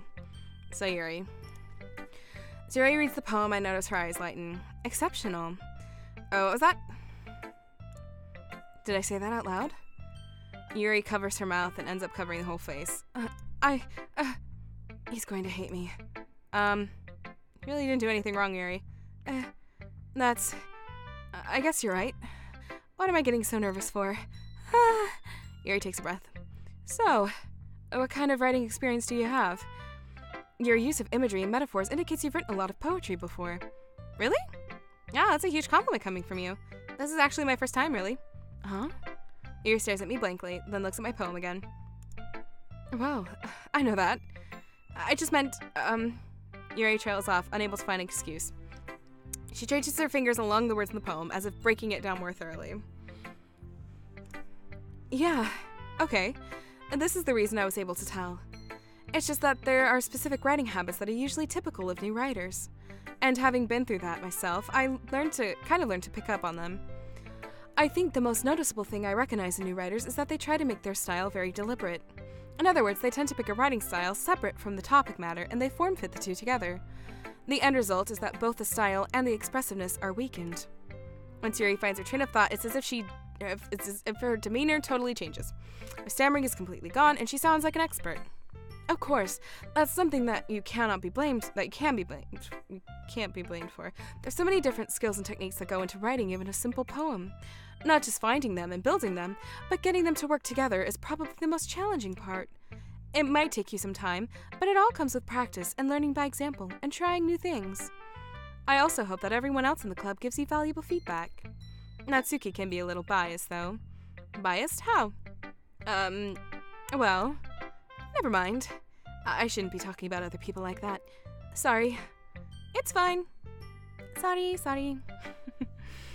I'm not sure if Yuri is apologizing to herself, to me, or to Natsuki. Do you mind if I read your poem now? Please do. I'd love to share my thought process behind it. Yuri smiles dreamily, as if it is a rare opportunity for her, which itself is kind of funny. After all, isn't this supposed to be a literature club? Alright, let's see how different this is. Ghost under the light, the tendrils of my hair illuminate beneath the amber glow, bathing. It must be this one, the last remaining streetlight to have withstood the test of time, the last yet to be replaced by the sickening blue-green hue of the future. I bathe, calm, breathing the air of the present, but living in the past. The light flickers, or flicker back. That's not different. Sayori loves to hang. Oh my gosh. Zekrol. That is horrible. And yet I still laugh. I'm so sorry I have such terrible handwriting. What? I wasn't thinking that at all. But it took you a long time to read. Well, I just don't read script very often. I actually think your handwriting's pretty. That's a relief. Also, I like the poem. Even though it's short, it was really descriptive. It wasn't too short. I usually write longer poems. Not at all. I'm really glad you liked it. I'll be honest. Since it's our first time sharing, I wanted to write something a little more mild. Something very easy to digest, I suppose. Are you into ghosts, Yuri? Uh-huh. Actually, the story isn't about a ghost at all. Olivia, who's also a man. Bad puns at their finest. Well done. Yeah. Actually, the story's not about a ghost. Really? I must have totally missed the point. Well, I suppose you did only glance over it after all. But remember that poets often express in their own thoughts, feelings, and experiences in their work. They usually do more than tell a simple story or paint a picture. In this case, perhaps the subject of the poem is only being symbolically compared to a ghost, lingering in her last remaining place of comfort, unable to let go of the past, and soon to be left with nothing. That's a lot more solemn putting it that way. I hadn't even thought of that. That's impressive. It's nothing really. Yours was impressive too, so... Nah. If anything, I could probably learn a thing or two from you. You think so? Yeah, of course!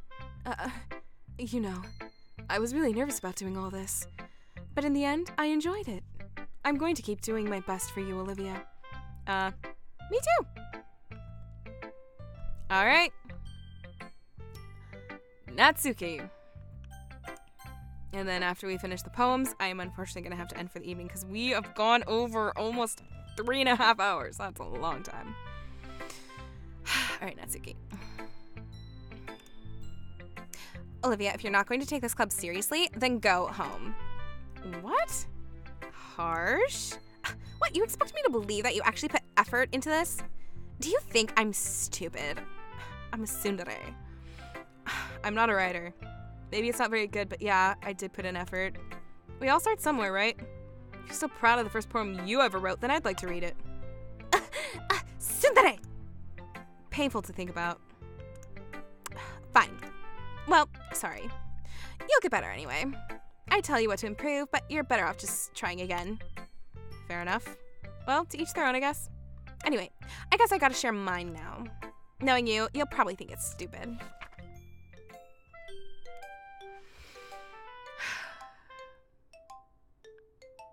Oh my gosh, why would you cut off Yuri's hair? Her hair is beautiful. I want her hair. Actually, no, I want blonde hair. But my friend won't allow it. This is the closest I can get to blonde. It's my natural hair color. I am a blonde on the inside. Eagles can fly, monkeys can climb, crickets can leap, horses can race, owls can seek, cheetahs can run, eagles can fly, people can try. That's about it. I actually do like that poem. The purple goddess is perfect, right? Don't change anything about Yuri. Well, maybe we could change a few things about Yuri. Yeah, I told you that you weren't going to like it. I like it. What? Just be honest. I am. Why are you so convinced that I wouldn't like it? Well, because everyone in high school thinks that writing has to be all sophisticated and stuff, so people don't even take my writing seriously. But isn't the point of the poems for people to express themselves? Your writing style wouldn't make your message any less valid. Yes, exactly. Like, I like when it's easy to read, but it hits you hard. Like, in this poem, seeing everyone around you doing great things can be really disheartening, so I decided to write about it. Yeah, I understand. But the other thing about simple writing is that it puts more weight on the wordplay. Like, I set up for a rhyme at the end, but then made it fall flat on purpose. It helps bring out the feeling in the last line. So you did. I guess more went into it than I realized. That's what it means to be a pro.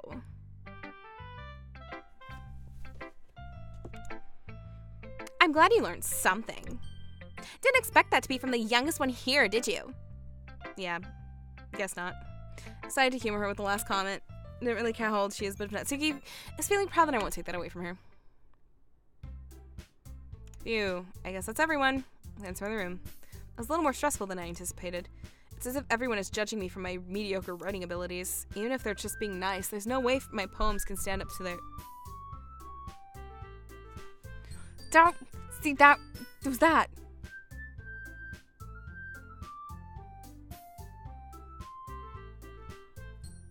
Oh my gosh.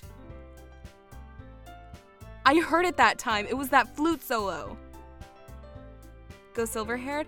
It was for a while, sort of, but I really like the platinum blonde, like the white blonde. It's just, I was red before, and you can't actually really see it, but it's actually a lot lighter than it's coming off on the camera. I think it's probably because how I have my webcam set up. Yeah, one of these days my best friend's also my hairdresser, so I just kind of let her have free reign of my hair. One of these days we're gonna go back over it with some bleach and try to lighten it back up again. Yeah, I like the light hair, but I also like my natural hair color, so I don't want to ruin that. I like my hair. My hair's fine. Even if they're just being nice, there's no way my poems can stand up to theirs. This is a literature club after all. I sigh. I guess that's what I ended up getting myself into. Across the room, Monica's waiting, writing something in her notebook. Monica's writing, eh? My eyes land on Yuri and Natsuki. What if...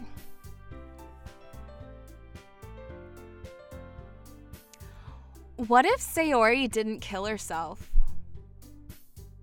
What if Monica murdered her and wrote the poem and published it in the pamphlet herself? Let's go purple. I think I was sort of a purple at one point. I want to get those temporary hair dyes that you can just kind of rub in your hair and then wash out. I've tried that before though, and it just made a mess. I once colored my hair with red Sharpie. That was fun. That was like back when I was 14 or 15 though. What if Monica has a Dude! Oh man. That would be a plot twist. My eyes land on Yuri and Natsuki. They gingerly exchange sheets of paper and they're reading each other's poems. So, meanwhile, Yuri smiles sadly. What's with this language? What did you say something? It's nothing.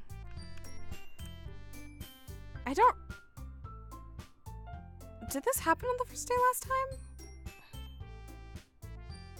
I don't remember. Why Sharpie? Because I was at camp and I had nothing else. And my hair was still this color. There was nothing had been done to my hair. So I just took red Sharpie to my dark hair.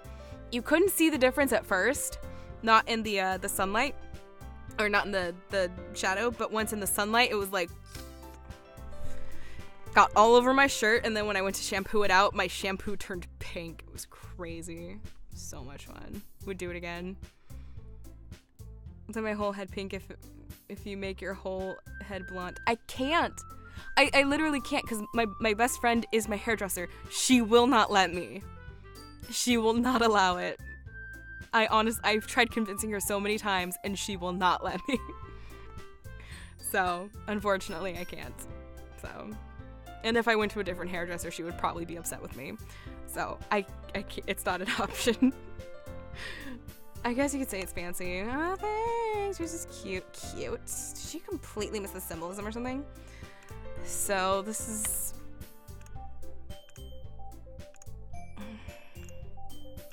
This is so far all the same. I do have a couple suggestions. Oof. Oh.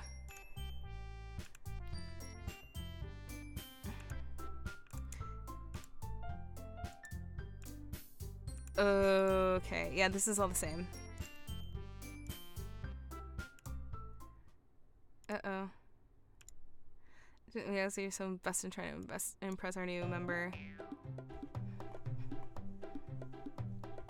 It's the bouncy song again.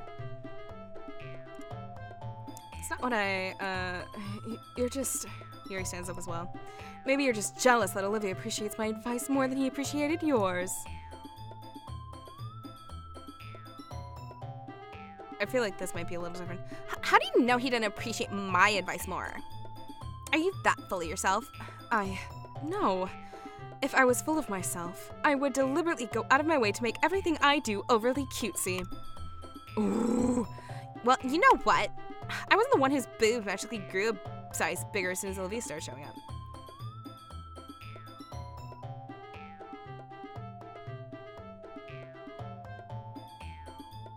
But this is the first time we've been in here, isn't it? In this run through.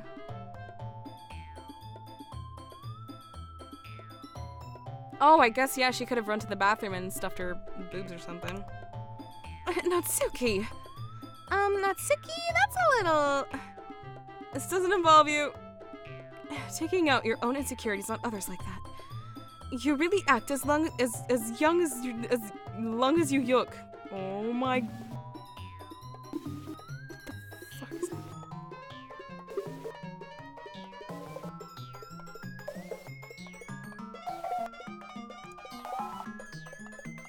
Oh my god. Let's see what happens. I'm curious. How bad is it gonna get? No.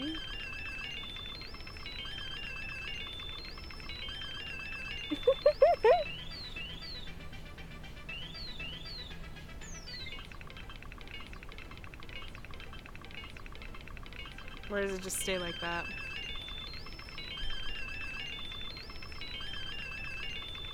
You really act as young as you look. You look as... Oh my gosh. Me? Look as talking you want to be edgy, bitch. Edgy?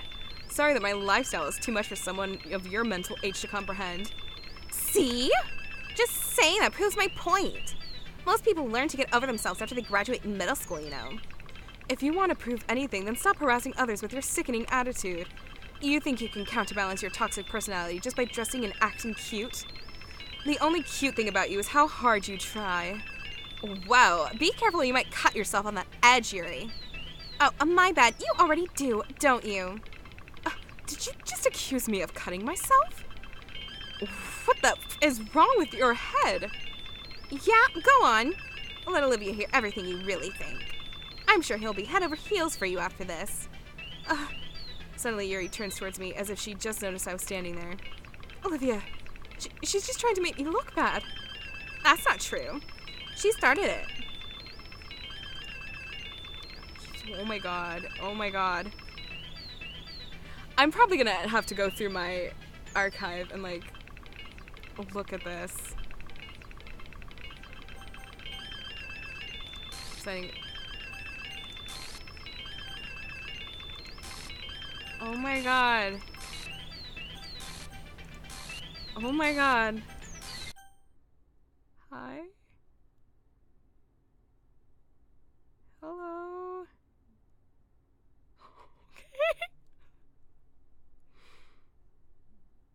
to click again.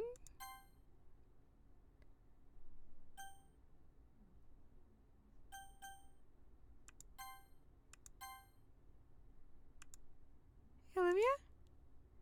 Want to step outside for a little bit? Okay. Sorry about that. They really shouldn't have tried to get you involved. It's probably better for us to stay out of this. We'll go back inside once they're done yelling. Some president I am, right? I can't even confront my own club members properly.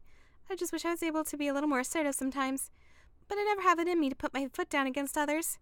You understand, right? Anyway, if this makes you want to spend less time with the others, then that's fine. I'd be happy to spend some time with you instead.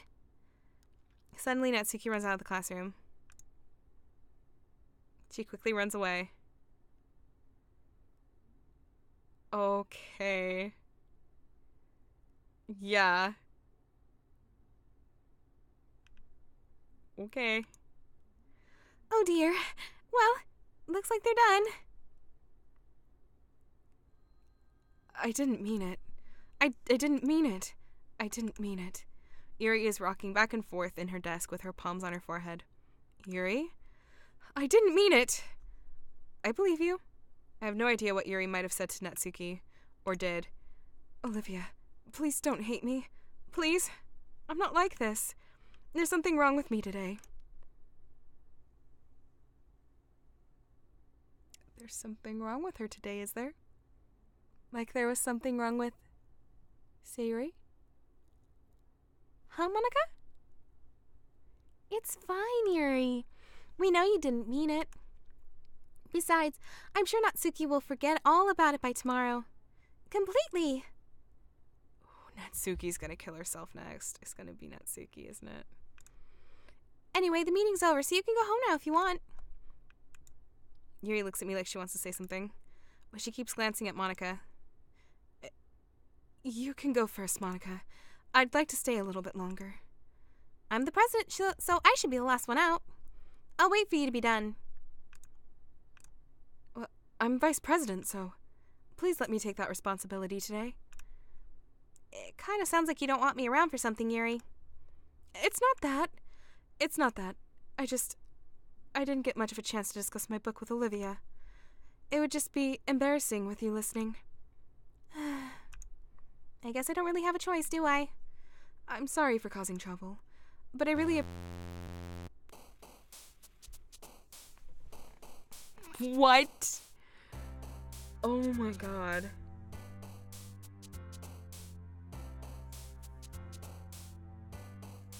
Oh my god. Alright.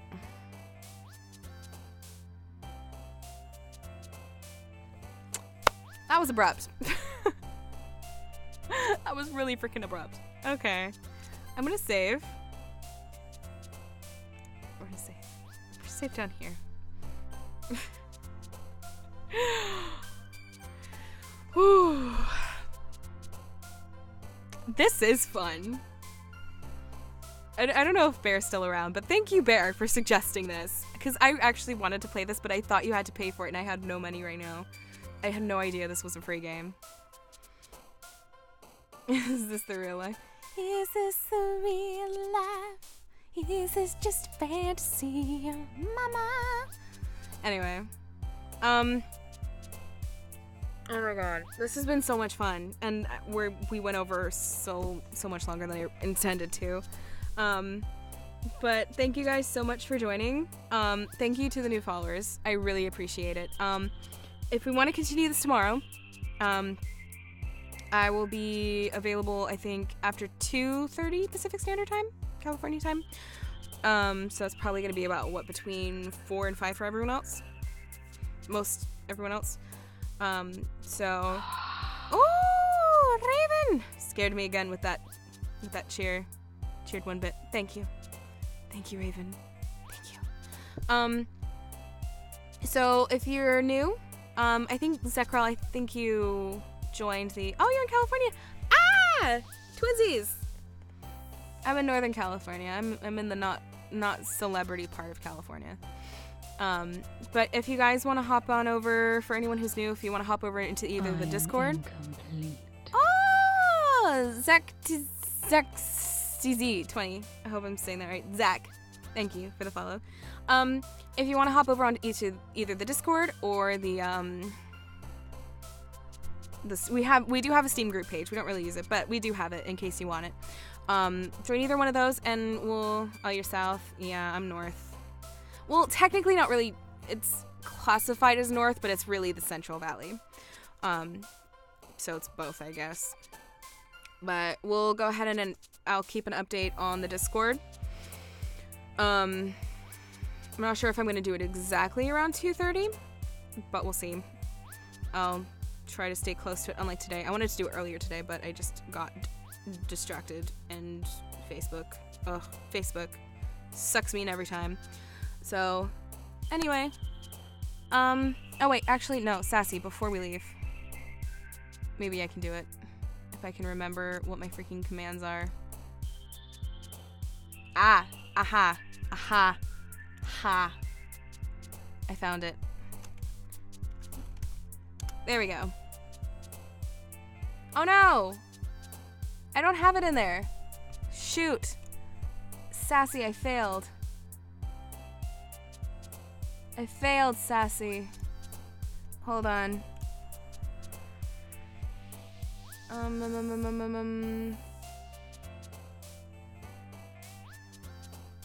How does I... Sassy, I don't know how to work Discord. I wanna... Can I create an instant invite? Is that how that works? I know, I can't work anything. Let's... Oh, no. I'm an idiot. Thank you, Raven. Thank you. Actually, I do have the link somewhere. Ha ha ha ha ha. Ha ha ha ha. Ooga booga Rex! Hi! We're actually just about to shut down, though. I'm sorry. But we will be doing this again tomorrow. If you want to join us tomorrow. But I really do have to get going, because I got food waiting and stuff to do before work tomorrow. I leave everything till last minute because I'm crazy. So anyway. Oh, Rex, I'm sorry. Rex, I'm sorry. I'm so sorry.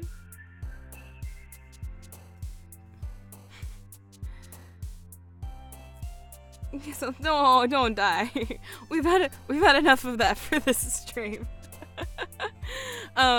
I will be putting the archive on YouTube, and it should be showing up after this. So, but anywho, Mikey, Mikey the fabulous lurker.